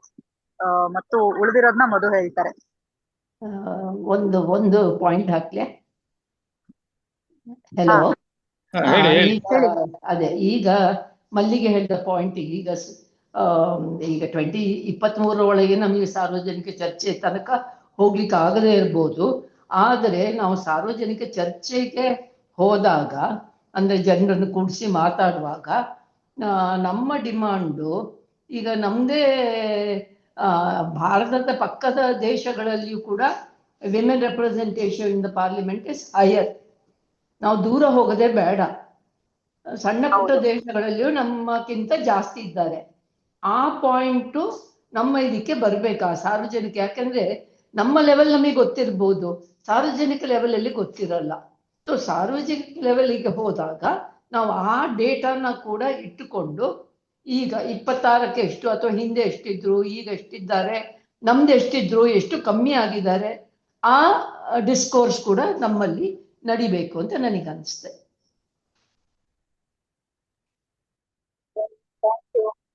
ಹೌದು, ಖಂಡಿತ. ಬಿಕಾಸ್ ಆ ಮಾಹಿತಿಗಳನ್ನು ನಾವು ಖಂಡಿತ ಹಾಕ್ಲೇಬೇಕು. ಅದಕ್ಕೆ ಮಲ್ಲಿಗೆ ಹೇಳ್ದಂಗೆ ಎಲ್ಲರೂ ಇದ್ರ ಬಗ್ಗೆ ಬರೆದ್ರೆ ಒಳ್ಳೇದು. ಇನ್ಫ್ಯಾಕ್ಟ್ ನಮ್ಮ ಮೆಮೊರಾಂಡಮ್ ಅಲ್ಲಿ ಅದು ಇದೆ, ಒನ್ ಆಫ್ ದ ಡ್ರಾಫ್ಟ್ಸ್ ಅಲ್ಲಿ ಒಂಥರ ಎಷ್ಟರ ಮಟ್ಟಿಗೆ ನಮ್ಮ ಇದರಲ್ಲಿ ಮಹಿಳೆಯರಿದ್ದಾರೆ ಅನ್ನೋ ಇದು ಬಂದಿದೆ ಅದು. ಬಟ್ ನೀವು ಹೇಳೋದು ಬಹಳ ಮುಖ್ಯ. ವಿ ಹ್ಯಾವ್ ಟು ಒಂಥರ ಮಹಿಳೆಯರು ಎಷ್ಟರ ಮಟ್ಟಿಗೆ ಇದ್ದಾರೆ ಇಲ್ಲ ಅನ್ನೋದು that should be the primary starting point. ಅದಾದ ನಂತರ ಬೇರೆ ಬೇರೆ ಇಶ್ಯೂಸ್ ಏನೇನಿದೆ. ಸ್ಪೆಷಲಿ ಭಾರತದಲ್ಲಿ ಜಾಸ್ತಿ ಇರೋದು ಕಮ್ಮಿ ಆಗಿ ಹೋಗಿದೆ. ಅದು ಬಹಳ ಇಂಪಾರ್ಟೆಂಟ್. ಹೌದು, but that is important too. So ಈ ವಿಷಯಗಳೆಲ್ಲ ಬೇರೆ ಬೇರೆ ರೀತಿಯಲ್ಲಿ ಒನ್ ಇಸ್ ಕ್ಯಾಂಪೇನ್, ಕ್ಯಾಂಪೇನ್ ಆಗ್ತಾ ಇರುತ್ತೆ. But other is as part of the campaign ಎಷ್ಟರ ಮಟ್ಟಿಗೆ ಎಲ್ಲರೂ ಯಾವ ಹಂತದಲ್ಲಿ ಇದನ್ನ ಒಂದು ಇದಕ್ಕೆ ಒಂದು ಪಬ್ಲಿಕ್ ಆರ್ಟಿಕ್ಯುಲೇಷನ್ ಕೊಡಕ್ ಆಗತ್ತೋ ಅದನ್ನ ಮಾಡಬೇಕು ಅನ್ನೋದು ಬಹಳನೇ ಮುಖ್ಯ. ವಾಟ್ ಎವರ್ ಸೋಷಿಯಲ್ ಮೀಡಿಯಾ ಇರ್ಬೋದು, ಮೇನ್ ಸ್ಟ್ರೀಮ್ ಪೇಪರ್ಸ್ ಇರ್ಬೋದು, ಐ ಥಿಂಕ್ ಎಲ್ಲ ಕಡೆನೂ ಇದನ್ನ ಬರ್ದು ಇದನ್ನ ವ್ಯಕ್ತಪಡಿಸೋದು ಬಹಳ ಮುಖ್ಯ. So building up a public narrative is ಅಷ್ಟೇ ಮುಖ್ಯ ಅಂತ ಅನ್ಸುತ್ತೆ. I accept, I welcome Mallige's suggestion and also Madhubhushan's opinion. In fact ನನಗೆ ಬರೆಯೋದಕ್ಕೆ ಕೂಡ ಇವತ್ತಿನ ಚರ್ಚೆ ಕೂಡ ಬಹಳನೇ ಉಪಯುಕ್ತವಾಗುತ್ತೆ. ನೀವೆಲ್ಲ ಸ್ವಲ್ಪ ಸ್ಟ್ಯಾಟಿಸ್ಟಿಕ್ಸ್ ಕಲೆಕ್ಟ್ ಮಾಡಿ, ಸ್ಟ್ಯಾಟಿಸ್ಟಿಕ್ಸ್ ಪ್ರೆಸೆಂಟ್ ಮಾಡಿ, ರೂಪಾಸನ್ ಅವರು ಅದ್ರ ಬಗ್ಗೆ ಬರೀಬಹುದು. ಅವ್ರ ಹತ್ರ ಸ್ಟ್ಯಾಟಿಸ್ಟಿಕ್ಸ್ ತುಂಬಾನೇ ಕಲೆಕ್ಟ್ ಮಾಡಿರ್ತಾರೆ. ಸೊ ನಾನಾಗ್ಲಿ ಅವರಾಗ್ಲಿ ಯಾರೇ ಒಂದು ಪಬ್ಲಿಕ್ ಡಿಸ್ಕೋರ್ಸ್ ಮಾಡೋದು ಬೆಟರ್ ಅನ್ಸುತ್ತೆ. ಯಾಕಂದ್ರೆ ಪಬ್ಲಿಕ್ ಅವೇರ್ನೆಸ್ ಕೂಡ ಬರುತ್ತೆ ಅದರಿಂದ. ಜೊತೆಗೆ ಸೋಷಿಯಲ್ ಮೀಡಿಯಾದ ಮೂಲಕ ನಮ್ಮ ಸಾಧ್ಯವಾದಷ್ಟು ಯೂಟ್ಯೂಬ್ ಮೂಲಕನೋ ಯಾವ್ದ್ರ ಮೂಲಕನೋ ಒಂದು ಸಂದೇಶಗಳನ್ನ ಕೊಡಬಹುದು. I welcome your suggestions. Thank you. ನಿಮ್ಗಳಿಗಿರುವಷ್ಟು ಮಾಧ್ಯಮದ ಮಧ್ಯದಲ್ಲಿ ರೀಚ್ ನಮ್ಗಿಲ್ಲ. ಅಂದ್ರೆ ನಾವು ಸ್ಟೇಟ್ಮೆಂಟ್ಸ್ ಕೊಡ್ತೀವಿ, ಇನ್ನೇನೋ ಮಾಡ್ತೀವಿ ಅಷ್ಟೇನೆ. ನಾನ್ ಬರೆಯೋದು ಒಂದೇ ಒಂದ್ ಕಾಲಮ್, ಅದರಲ್ಲಿ ಈ ಸಲ ನಾನು ಇದನ್ನೇ ಬರ್ತಿದ್ದೀನಿ. ನಮ್ ಡಿಮ್ಯಾಂಡ್ ಏನಾಗಿರ್ಬೇಕು ಅಂತ ಬರ್ತಿದ್ದೀನಿ. ಹಾಗಾಗಿ ನೀವೆಲ್ಲ ಇನ್ನೂ ಹೆಚ್ಚೆಚ್ಚು ಮಾಧ್ಯಮದ ಮಧ್ಯೆ ಇನ್ರೋಡ್ಸ್ ಇಟ್ಕೊಂಡಿರೋರು ದಯಮಾಡಿ ಇದಕ್ಕೆ ಇನ್ನೂ ಹೆಚ್ಚು ಸಿಗೋ ಹಾಗೆ ಮಾಡಬೇಕು ಅಂತ. ಆಕ್ಚುಲಿ ನಮ್ದೇನ್ ಡಿಮಾಂಡ್ಗಳಿದೆ, ನಮ್ದೇನ್ ಮೆಮೊರಾಂಡಮ್ಗಳಿದೆ, ವಿ ವಿಲ್ ಶೇರ್ ಇಟ್ ಅಲ್ವಾ ಮಲ್ಗೆ. ಸೊ ನೀವ್ ಅದರಿಂದ ಏನ್ ತಗೋಬೇಕು ಅದನ್ನ ತಗೋಬಹುದು. ಇನ್ನು ಮಾಹಿತಿಗಳನ್ನ ಹಾಕಿ ನೀವು ಅದೊಂದು ಶೇರ್ ಮಾಡಿದ್ರೆ ನಮ್ಗೆ ತುಂಬಾ ಒಳ್ಳೇದಾಗತ್ತೆ. ಆಕ್ಚುಲಿ ನಮ್ ಸ್ಟೇಟ್ಮೆಂಟ್ ಇಲ್ಲಿ ಶೇರ್ ಮಾಡ್ಬೋದಲ್ಲ ಮಲ್ಲಿಗೆ ಈ ಗ್ರೂಪ್ ಅಲ್ಲಿ? ಖಂಡಿತ ಮಾಡಿ. ಫ್ರೈಡೆ ಫೋರಂ ಅಲ್ಲಿ ಮಾಡ್ಬಿಡಿ ಮೇಡಮ್, ಬೆಟರ್ ಅಲ್ವಾ? ಸ್ಟೇಟ್ಮೆಂಟ್ ಆಮೇಲೆ 24th ನಿಮ್ದು ಏನ್ ಡಿಸಿಷನ್ಸ್ ಆಗಿದೆ ಅದನ್ನ ಶೇರ್ ಮಾಡಿದ್ರೆ ಸಾಕು. ಫ್ರೈಡೆ ಫೋರಂ ಅಥವಾ ಒಕ್ಕೂಟದ ಗ್ರೂಪ್ ಅಲ್ಲಿ ಮಾಡಿದ್ರು ಆಯ್ತು. ಇಲ್ಲ ಫ್ರೈಡೆ ಫೋರಂಗೆ ಹಾಕ್ತಿವಿ ಸರ್. ಪಬ್ಲಿಕ್ ಸ್ಟೇಟ್ಮೆಂಟ್ 25ನೇ ತಾರೀಕಿಂದ ಹಾಕ್ತಿವಿ. ಜೊತೆಗೆ ರಾಷ್ಟ್ರೀಯ ಮಟ್ಟದ ಇದ್ರೊಳಗಡೆ 4 ಹಕ್ಕೊತ್ತಾಯಗಳನ್ನ ಅವ್ರು ಮುಂದಿಟ್ರು. ಅದು ಸ್ವಲ್ಪ ಹೆಚ್ಚು ಟೆಕ್ನಿಕಲ್ ಅಂತ ಅನ್ನಿಸಬಹುದು, ಆದ್ರೆ ಖಂಡಿತವಾಗ್ಲೂ ಅದ್ರಲ್ಲಿ ಪರಿಗಣಿಸಬೇಕಾಗಿರುವಂತ ಕೆಲವು ಅಂಶಗಳಿದಾವೆ. ಅದನ್ನ ನೀವು ಲೇಖನಗಳನ್ನ ಬರೆಯುವಾಗ ಸುಮ್ಮನೆ ರೆಫರೆನ್ಸ್ ಆಗಿ ಅದನ್ನು ಹಾಕ್ತೀವಿ. ವೈರಲ್ ಬಂದಿರೋ ಆರ್ಟಿಕಲ್ ಹಾಕ್ಬೋದು ಮಲ್ಲಿಗೆ. ನಾನು ಹಾಕಕ್ ಶುರು ಮಾಡ್ಬಿಡ್ತೀನಿ ಈಗಲೇ. ಆಯ್ತಾಯ್ತು, ಈಗಲೇ ಶೇರ್ ಮಾಡಿ. That will be more helpful. ಮಲ್ಲಿಗೆ, ನೀವು ಮಾತಾಡುವಾಗ ಹೇಳಿದ್ರಿ ಬರವಣಿಗೆ ಇದೆಲ್ಲ ಈಗಾಗ್ಲೇ ಮಾಡಿದೀವಿ, ಮಾಡ್ತಾ ಇರೋದು ನೀವುಗಳು ಎಲ್ಲರೂ ಮಾಡ್ತಾ ಇದೀವಿ, ಅದು ಬೇರೆ. ಆದ್ರೆ ನಾವು ಈಗಾಗ್ಲೇ ಇದು ಆಚೆಗೆ ಇರುವಂತಹ ಗ್ರೂಪ್ ಗಳ ಬಗ್ಗೆ ನಾವು ಯೋಚನೆ ಮಾಡ್ಬೇಕು ಅಂತ ಅನ್ಸುತ್ತೆ, ವುಮನ್ ಗ್ರೂಪ್ಸ್ ಗಳ ಬಗ್ಗೆ. ಯಾಕೆಂದ್ರೆ ಈ ತರದ ಅವೇರ್ನೆಸ್, ಒಂದು ಪೊಲಿಟಿಕಲ್ ನಾಲೆಡ್ಜ್ ಮತ್ತೆ ಈ ತರದ್ ನಡೀತಿದೆ ಅನ್ನಂತ ಗೊತ್ತಿಲ್ಲದೆ ಇರುವಂತದ್ದು, ಆ ತರದ ಗ್ರೂಪ್ಸ್ ಗಳು ತುಂಬಾ ಜನ ಇದ್ದಾರೆ. ನಾವೊಂದು ಡಿಸಿಷನ್ ಬರಕ್ ಮುಂಚೆ ಈ ತರದವ್ರನ್ನೆಲ್ಲರನ್ನೂ ನಾವು ಮಾತಾಡ್ಸಿದೀವ, ಕಾಂಟ್ಯಾಕ್ಟ್ ಮಾಡಿದೀವ, ಅಥವಾ ನಾವು ಅವ್ರನ್ನ ಇನ್ವಾಲ್ವ್ ಮಾಡ್ಕೊಳಕ್ ಪ್ರಯತ್ನ ಪಟ್ಟಿದೀವ ಅನ್ನೋದು ಕೂಡ ತುಂಬಾ ಮುಖ್ಯ ಆಗುತ್ತೆ ಮುಂದಿನ ದಿನಗಳಲ್ಲಿ. ಈಗ ನಾವು ಏನೋ ಯೋಚನೆ ಮಾಡ್ತೀವಿ, ಅದ್ ಕರೆಕ್ಟ್ ಅಂತ ಅನ್ಸುತ್ತೆ, ಈ ಸಂದರ್ಭಕ್ಕೆ ಸರಿ ಅನ್ಸುತ್ತೆ, ನಾವು ಡಿಸಿಷನ್ ತಗೋಬಹುದು, ಮಾಡ್ಬೋದು. ಆದ್ರೆ ನಾಳೆ ಇದು ಒಂದು ಐತಿಹಾಸಿಕವಾಗಿ ನಾವು ಗಮನಿಸುವಾಗ, ಯಾಕಂದ್ರೆ ನೀವು ನೋಡಿರೋದ್ರಿಂದ ನಿಮ್ಗೆ ಹಿನ್ನೆಲೆ ಎಲ್ಲ ಗೊತ್ತಿದೆಯಲ್ಲ, ಬೇರೆ ಎಲ್ಲ ಐತಿಹಾಸಿಕ ತೀರ್ಮಾನಗಳ ಹಿಂದೆ ಎಲ್ಲ ಏನು ನಂತರದಲ್ಲಿ ಏನೆಲ್ಲ ಅದರದ ಪರಿಣಾಮಗಳಾಯ್ತು ಅಂತ ಹೇಳಿ. ಹಾಗಾಗಿ ನಾವು ಇವತ್ತು ಒಮ್ಮುಖವಾದಂತಹ ತೀರ್ಮಾನಗಳನ್ನ ತಗೊಂಡಾಗ ಅದು ಅಡ್ವರ್ಸ್ ಎಫೆಕ್ಟ್ ಗಳನ್ನ ಮಾಡಬಾರ್ದು ಅನ್ನೋದಷ್ಟೇ ಕಾಳಜಿ ನಂದು, ಬಿಟ್ರೆ ಬೇರೆ ಇನ್ನೇನು ಅಲ್ಲ. ಇದು ಹೌದಪ್ಪ ಆಗ್ಬಿಡ್ಬೇಕು, ಇಷ್ಟು ವರ್ಷ ದಶಕಗಳಿಂದ ನಿಂತೋಗ್ಬಿಟ್ಟಿತ್ತು, ಆಗ್ಬೇಕು ಅನ್ನೋಂಥದ್ದು ತುಂಬಾ ಕರೆಕ್ಟ್ ಆಗಿರುವಂತದ್ದೇ. ಆದ್ರೆ ಇಲ್ಲಿ ಮತ್ತೆ ನಾವೇ ಹೊಡೆದಾಡ್ಕೊಳ್ಳುವಂತಹ, ಕಚ್ಚಾಡ್ಕೊಳ್ಳುವಂತಹ, ಮತ್ತೆ ಒಬ್ರ ಮೇಲೆ ಒಬ್ರು ಇದ್ ಮಾಡ್ಕೊಳ್ಳುವಂತಹ ಅದು ಆಗ್ಬಾರ್ದು ಅನ್ನೋದಿದ್ರೆ ತುಂಬಾ ಸೂಕ್ಷ್ಮವಾಗಿ ಇದನ್ನ ಒಳಗೊಳಿಸುವಿಕೆ ಕಡೆಗೆ ಹೆಚ್ಚು ನಾವು ಕೆಲಸ ಮಾಡ್ಬೇಕು. ಅಂದ್ರೆ ಆ ಗ್ರೂಪ್ಸ್ ಗಳಲ್ಲಿ ಇರುವಂತವ್ರನ್ನೆಲ್ಲಾರನು ನಾವು ರೀಚ್ ಮಾಡಿ ಇನ್ವಾಲ್ವ್ ಮಾಡ್ಕೊಂಡು ಅವ್ರದ್ದು ಒಪಿನಿಯನ್ ತಗೊಳ್ಬೇಕಾದ್ರು ಅದು ತುಂಬಾ ಸಮಯ ಇಲ್ಲ, ಸರಿ. ಆದ್ರೆ ಈಗ ಲೀಡರ್ಶಿಪ್ ತಗೊಳ್ಳುವಂತವ್ರಿಗೆ ಮೇಲಿರುವಂತ ಕೆಲವು ಸಣ್ಣ ಯಾಕೆಂದ್ರೆ ಎಚ್ಚರಿಕೆನು ಅಂತಾನು ಅನ್ಕೊಳ್ಬಹುದು. ಯಾಕೆಂದ್ರೆ ನಾವ್ ಇತಿಹಾಸನ ಓದಿದಾಗ ನಮ್ಗೆ ಗೊತ್ತಿದ್ಯಲ್ಲ ಈಗೆಲ್ಲ ಏನೇನ್ ನಡೀತಾ ಇದೆ, ಜಾತಿ ಕಾರಣಗಳಿಗೆ, ಇದ್ರ ಕಾರಣಗಳಿಗೆ, ಧಾರ್ಮಿಕ ಅಲ್ಪಸಂಖ್ಯಾತರು ಈ ಕಾರಣಗಳಲ್ಲಿ ಅನ್ನೋ ಕಾರಣದನ್ನ ಇಟ್ಕೊಂಡೆ ನಾವ್ ಯೋಚನೆ ಮಾಡ್ಬೇಕಾಗತ್ತೆ. ನಾನು ದೂರದೃಷ್ಟಿಯಿಂದ ಮಾತಾಡ್ತಿದ್ದೀನಿ ಹೊರತು ಬೇರೆ ಇನ್ಯಾವ್ದು ಬೇರೆ ಉದ್ದೇಶಗಳಿಂದ ಇಟ್ಕೊಂಡು ಮಾತಾಡ್ತಾ ಇಲ್ಲ. ದೂರದೃಷ್ಟಿ ಇಟ್ಕೊಂಡು ಇದೇನಾದ್ರೂ ಬೇರೆ ಅಡ್ವರ್ಸ್ ಎಫೆಕ್ಟ್ ಗಳಾಗ್ಬಾರ್ದು, ಅಥವಾ ಈಗಾಗ್ಲೇನೆ ನಾವು ಒಂದ್ ರೀತಿನಲ್ಲಿ ಒಗ್ಗೂಡಕ್ ಆಗದೆ ಇರುವಂತ ಹೆಣ್ಮಕ್ಳುಗಳು ಅಂದ್ರೆ ಒಗ್ಗೂಡಕ್ ತುಂಬಾ ಕಷ್ಟ. ನಮ್ಮ ಪರ್ಸನಲ್ ಇದಕ್ಕೋಸ್ಕರನಾರು ಇರ್ಬೋದು, ಬೇರೆ ಕಾರಣಗಳು ನಮ್ದು ಬೇರೆ ಬೇರೆ ಕಾರಣಗಳಿಂದನೂ ಇರಬಹುದು. ಹಾಗಾಗಿ ಮುಂದಿನ ದಿನಗಳಲ್ಲಿ ಹೆಚ್ಚೆಚ್ಚು ಹೆಣ್ಣು ಲಿಬರಲ್ ಆಗ್ತಾ ಹೋದಾಗ ಹೆಣ್ಮಕ್ಳುಗಳು ಅವ್ರಿಗೊಂದು ವಾಯ್ಸ್ ಬರುತ್ತೆ, ಪೊಲಿಟಿಕಲ್ ಸೆನ್ಸಿಟೈಸೇಷನ್ ಸಿಗುತ್ತೆ, ಆ ತರದ್ದೆಲ್ಲ ಆದಾಗ ಎಂಪವರ್ಮೆಂಟು ಸೋಷಿಯಲಿ, ಪೊಲಿಟಿಕಲಿ, ಎಕನಾಮಿಕಲಿ ಎಲ್ಲಾ ರೀತಿಯಲ್ಲೂ ಆಗ್ತಾ ಹೋದಾಗ ಗೊತ್ತಿಲ್ಲ ಇನ್ನೊಂದು 10 ವರ್ಷದಷ್ಟೊತ್ತಿಗೆ ತುಂಬಾನೇ ಬದಲಾವಣೆಗಳಾಗಿರುತ್ತೆ. ಈಗ್ಲೇ ನಾವು ಗಮನಿಸ್ತಾ ಬಂದಂಗೆ ತುಂಬಾ ಡ್ರಾಸ್ಟಿಕ್ ಆಗಿರುವಂತ ಬದಲಾವಣೆಗಳು ಆಗ್ತಾ ಇದೆ ಎಲ್ಲಾ ಫೀಲ್ಡ್ ಅಲ್ಲೂ, ಅದರಲ್ಲೂ ಹೆಣ್ಮಕ್ಳು ಫೀಲ್ಡ್ ಅಲ್ಲೂ ಕೂಡ. ಹಾಗಾಗಿ ಇದನ್ನ ನಾವು ತುಂಬಾ ಈಗಿನದನ್ನಷ್ಟೇ ಇಟ್ಕೊಂಡ್ಬಿಟ್ಟು ಮುಂದಿನ ತಿಂಗಳು ಆಗ್ತಿದೆ ಬಿಲ್ಲು, ಈಗ ಮಾಡ್ಬಿಡ್ಬೇಕು, ತಕ್ಷಣ ಆಗ್ಬಿಡ್ಬೇಕು ಅನ್ನೋದು ಕರೆಕ್ಟ್ ಆದ ಯೋಚನೆ ಆದ್ರೂ ಕೂಡ ಇದಕ್ಕೆ ದೂರದೃಷ್ಟಿಯ ಒಂದು ದೃಷ್ಟಿಕೋನವನ್ನು ಇಟ್ಕೊಂಡು ನಾವು ಯಾವ ರೀತಿ ಹೋದ್ರೆ ಒಂದ್ ಸ್ವಲ್ಪ, ಯಾಕಂದ್ರೆ ಹಿಂದೆ ಆಗಿದ್ದ ತಪ್ಪುಗಳು, ಅವ್ರುಗಳು ಮಾಡ್ಕೊಂಡಿದ್ದ ತಪ್ಪುಗಳು ನಾವು ಮಾಡ್ದಂಗೆ ಹೆಂಗ್ ಎಚ್ಚರಿಕೆಯಿಂದ ಹೆಜ್ಜೆ ಇಡ್ಬೇಕು ಅನ್ನೋದು ತುಂಬಾ ಮುಖ್ಯ ಅಂತ ನನ್ಗನ್ಸದ ಅಷ್ಟೇನೆ. Thank you. ಖಂಡಿತವಾಗ್ಲೂ ನೀವ್ ಹೇಳ್ತಾ ಇರೋದ್ರ ಜೊತೆಗೆ 100% ಸಹಮತ ಇದೆ ನಮ್ಗೆ. ಮತ್ತು ಹೆಚ್ಚು ಕಡಿಮೆ ಇಲ್ಲಿ ರತಿ ಅವರಾಗಿರ್ಬಹುದು, ನಾನು ಅಥವಾ ಮಧು ಅವರಾಗಿರ್ಬಹುದು, ನಾವೆಲ್ಲರೂ ಕೂಡ ಅದೇ ನಿಲುವಿನವರೇ ಆಗಿದೀವಿ. ಹಾಗಾಗಿರೋದ್ರಿಂದ ಈಗಾಗ್ಲೇ ನಾನು ಮಾತಾಡುವಾಗ ಹೇಳಿದ ಹಾಗೆ ಕೂಡ ನಮ್ಗೆ ದೀರ್ಘಕಾಲದಲ್ಲಿ ಮಹಿಳೆಯರು ಒಬ್ರ ವಿರುದ್ಧ ಒಬ್ರು ತಿರುಗಿ ನಿಂತ್ಕೊಂಡು ಕಿತ್ತಾಡೋದು ಆಗ್ಬಾರ್ದು ಅಂದ್ರೆ ಏನ್ ಮಾಡ್ಬೇಕು, ಅದಕ್ಕೆ ಈಗ್ಲಿಂದಲೇ ನಾವ್ ಅದಕ್ಕೆ ಅಡಿಪಾಯ ಇಡಬೇಕು. ಇದನ್ನ ಕಟ್ಟುವಾಗ್ಲೇ ಸರಿಯಾಗಿ ಕಟ್ಟಬೇಕು, ಸರಿಯಾಗಿರುವಂತ ಅಡಿಪಾಯದ ಮೇಲೆ ಇದನ್ನ ಅಂತಲೇನೆ ಅನ್ನೋಂಥದ್ದೇ ಇದೆ. ಹಾಗಾಗಿ ನೀವ್ ಹೇಳಿರೋ ದಿಕ್ಕಿನಲ್ಲಿ ಸಣ್ಣದೊಂದು ಆಲೋಚನೆ ಶುರುವಾಗಿದೆ. ಇವತ್ತು ಲಿಂಗತ್ವ ಅಲ್ಪಸಂಖ್ಯಾತ ಸಮುದಾಯದ ಸಂಘಟನೆಗಳು ಇದರ ಲೀಗಲ್ ಆಸ್ಪೆಕ್ಟ್ ಏನು ಅಂತ ಹೇಳಿ ಚರ್ಚೆ ಮಾಡೋದಕ್ಕೆ ಸೇರಿದ್ದಂತ ಸಂದರ್ಭದಲ್ಲಿ ನೀವು ಹೇಳಿರೋ ತರದ ಪ್ರಕ್ರಿಯೆಯ ಒಂದ್ ಸಣ್ಣ ಬೀಜ ಅಲ್ಲಿ ಹುಟ್ಕೊಳ್ತು. ಲಿಂಗತ್ವ ಅಲ್ಪಸಂಖ್ಯಾತ ಸಮುದಾಯನ ಪ್ರತಿ ಜಿಲ್ಲೆಯಲ್ಲೂ ಕೂಡ ಎಲ್ಲಾ ತರದ ಸಂಘಟನೆಗಳನ್ನ, ಅವ್ರ ಮಧ್ಯದಲ್ಲಿ ಹಲವಾರು ಗುಂಪುಗಳಿದೆ ಮತ್ತು ವೈವಿಧ್ಯ ಇದೆ. ನಿಮಗ್ ಚೆನ್ನಾಗ್ ಗೊತ್ತಿದೆ, ನೀವು ಅದರ ಬೇರೆ ಬೇರೆ ಆಯಾಮಗಳನ್ನ ಗಮನಿಸಿದಿರಿ. ವೇಶ್ಯಾವೃತ್ತಿಯಲ್ಲಿರೋ ಮಹಿಳೆಯರ ಸಮಿತಿ ಭಾಗವಾಗಿದ್ದಾಗ ಇವರ ಸಮಸ್ಯೆಗಳನ್ನು ಕೂಡ ನೀವು ಅದರೊಳಗಡೆ ಪರಿಗಣಿಸಿದಿರಿ. ಹಾಗಾಗಿರೋದ್ರಿಂದ ಹಂಗಿರುವಂತ ಎಲ್ಲಾ ಗುಂಪುಗಳನ್ನ ಜಿಲ್ಲಾ ಮಟ್ಟದಲ್ಲಿ ಸೇರಿಸ್ಕೊಂಡು ಅವ್ರ ಜೊತೆಲಿ ಒಂದು ಕನ್ಸಲ್ಟೇಷನ್ ಇಟ್ಕೊಳ್ಬೇಕು. ನೀವು ನಿಮ್ದೇ ಆದ ರೀತಿಯಲ್ಲಿ ಈ ಡಿಮ್ಯಾಂಡ್ಸ್ ನ ಹೇಗ್ ಫ್ರೇಮ್ ಮಾಡೋದಕ್ ಬಯಸ್ತೀರಿ, ನಿಮ್ಗೆ ಈ ವಿಚಾರನ ಈಗ ಇದ್ರ ಬಗ್ಗೆ ಯೋಚನೆ ಮಾಡಿ ಒಂದು ಡಿಮ್ಯಾಂಡ್ ಇಡಿ ಅಂತ ಹೇಳಿದ್ರೆ ನೀವು ಏನ್ ಹಕ್ಕೊತ್ತಾಯನ ಮುಂದಿಡ್ತೀರಿ ಈ ಸಂದರ್ಭದೊಳಗಡೆ ಅನ್ನೋಂತ ರೀತಿಯಲ್ಲಿ ಬಹಳ ಓಪನ್ ಆಗಿರುವಂತ ಮುಕ್ತವಾದಂತ ಚರ್ಚೆಗಳನ್ನ ಅವ್ರ ಜೊತೆಗೆ ನಡೆಸಬೇಕು ಎಲ್ಲಾ ಜಿಲ್ಲೆಗಳಲ್ಲಿ ಅಂತ ಹೇಳಿ. ಅದೇ ತರದಲ್ಲಿ 3-4 ದಿವಸದ ಹಿಂದೆ ನಾವೆದು ನಿಲ್ಲದಿದ್ದರೆ ಒಕ್ಕೂಟದ ಸಭೆ ಇದ್ರ ಕುರಿತಾಗಿ ನಡೆದಾಗ ಹಿಂದುಳಿದ ವರ್ಗದ ಚಳವಳಿಗಳಲ್ಲಿ ಪಾಲ್ಗೊಳ್ತಾ ಇರುವಂತಹ ಸಂಘಟನೆಗಳ ಮಧ್ಯದಲ್ಲಿರುವ ಲೀಗಲ್ ಎಕ್ಸ್ಪರ್ಟ್ಸ್, ಮಹಿಳೆಯರು, ಅಂತವ್ರನ್ನು ಬೇರೆ ಬೇರೆ ಕಡೆ ನಾವು ಸಂಪರ್ಕ ಮಾಡಿ ಅವರೆಲ್ಲರ ಅಭಿಪ್ರಾಯಗಳನ್ನ ಪಡಿಬೇಕು ಅನ್ನುವಂತ ಪ್ರಯತ್ನ ಕೂಡ ಬೇರೆ ಬೇರೆ ಜಿಲ್ಲೆಗಳ ಮಟ್ಟದಲ್ಲಿ ನಡಿಬೇಕು ಅಂತ ಅದು ಒಂದ್ ನಡೀತಾ ಇದೆ. ಬೆಂಗಳೂರಲ್ಲಿ ನಡೆದಂತ ಸಮಾಲೋಚನೆ ಅದ್ರದ್ದೊಂದು ಸಣ್ಣ ಪ್ರಯತ್ನ. ಖಂಡಿತ ಆ ದಿಕ್ಕಿನಲ್ಲಿ ಪ್ರಯತ್ನ ಮಾಡೋಣ. ನೀವು ಕೂಡ ಆ ತರದ್ನೇನಾದ್ರೂ ಆರ್ಗನೈಸ್ ಮಾಡೋ ಸಾಧ್ಯತೆ ಇದ್ರೆ ದಯವಿಟ್ಟು ಮಾಡೋಣ ಅಂತೇಳಿ, ಎಲ್ರು ಸೇರ್ ಮಾಡೋಣ ಅಂತ. ಯಾರೋ ಕೆಲವು ಮಾಡೋ ಪ್ರಯತ್ನ ಮಾಡೇ ಮಾಡ್ತೀವಿ, ಬಟ್ ಎಲ್ರು ಸೇರ್ ಮಾಡೋಣ ಅದನ್ನ ಅಂತೇಳಿ ಅನ್ಸುತ್ತೆ ಸಮಗ್ರವಾಗಿ. ಅದಕ್ಕೊಂದು ಸಣ್ಣದಾಗಿ ಇನ್ನೊಂದು ಎಕ್ಸಾಂಪಲ್ ಕೊಡ್ಬೇಕು ಅಂದ್ರೆ, ಈಗ ಇದೇನ್ ಪ್ರಯತ್ನ ನೀವು ಹೇಳ್ತಿರೋದು ಕರೆಕ್ಟ್ ರೂಪ. ಯಾಕಂದ್ರೆ ಈ ಒಳುಗಳಿಕೆ ಏನಿದೆ ಅದನ್ನ ವಿ ಹ್ಯಾವ್ ಟು, ಅದನ್ನ ನಾವು ಹೇಗಾದ್ರೂ ಮಾಡಿ we have to kind of build it up. ಅದನ್ನ ಈಗ್ಲಿಂದಾನೇ ನಾವು ಅದನ್ನ ಬಿಲ್ಡಪ್ ಮಾಡಬೇಕು. ಅದಕ್ಕೇನೆ ನಾವು ಎಷ್ಟೇ ಭಿನ್ನಾಭಿಪ್ರಾಯ ಬಂದ್ರು, ವೆದರ್ ಇಟ್ ಇಸ್ ನಾವೆದ್ದು ನಿಲ್ಲದಿದ್ರೂ ಸಾಕಷ್ಟು ಭಿನ್ನಾಭಿಪ್ರಾಯಗಳು ಬಂದಿದೆ. ನ್ಯಾಷನಲ್ ಲೆವೆಲ್ ಗ್ರೂಪ್ಸ್ ಅಲ್ಲೂ ಸಾಕಷ್ಟು ಭಿನ್ನಾಭಿಪ್ರಾಯಗಳು ಬಂದಿದೆ, ಚಾಲೆಂಜಸ್ ಬಂದಿದೆ. ಟ್ರಾನ್ಸ್ ಗ್ರೂಪ್ಸ್ ಇಂದ ತುಂಬಾ ಚಾಲೆಂಜಸ್ ಬಂದಿದೆ. ಮತ್ತೆ ದಲಿತ್ OBC ಯುವತಿಯರಿಂದಾನು ಚಾಲೆಂಜಸ್ ಬಂದಿದೆ.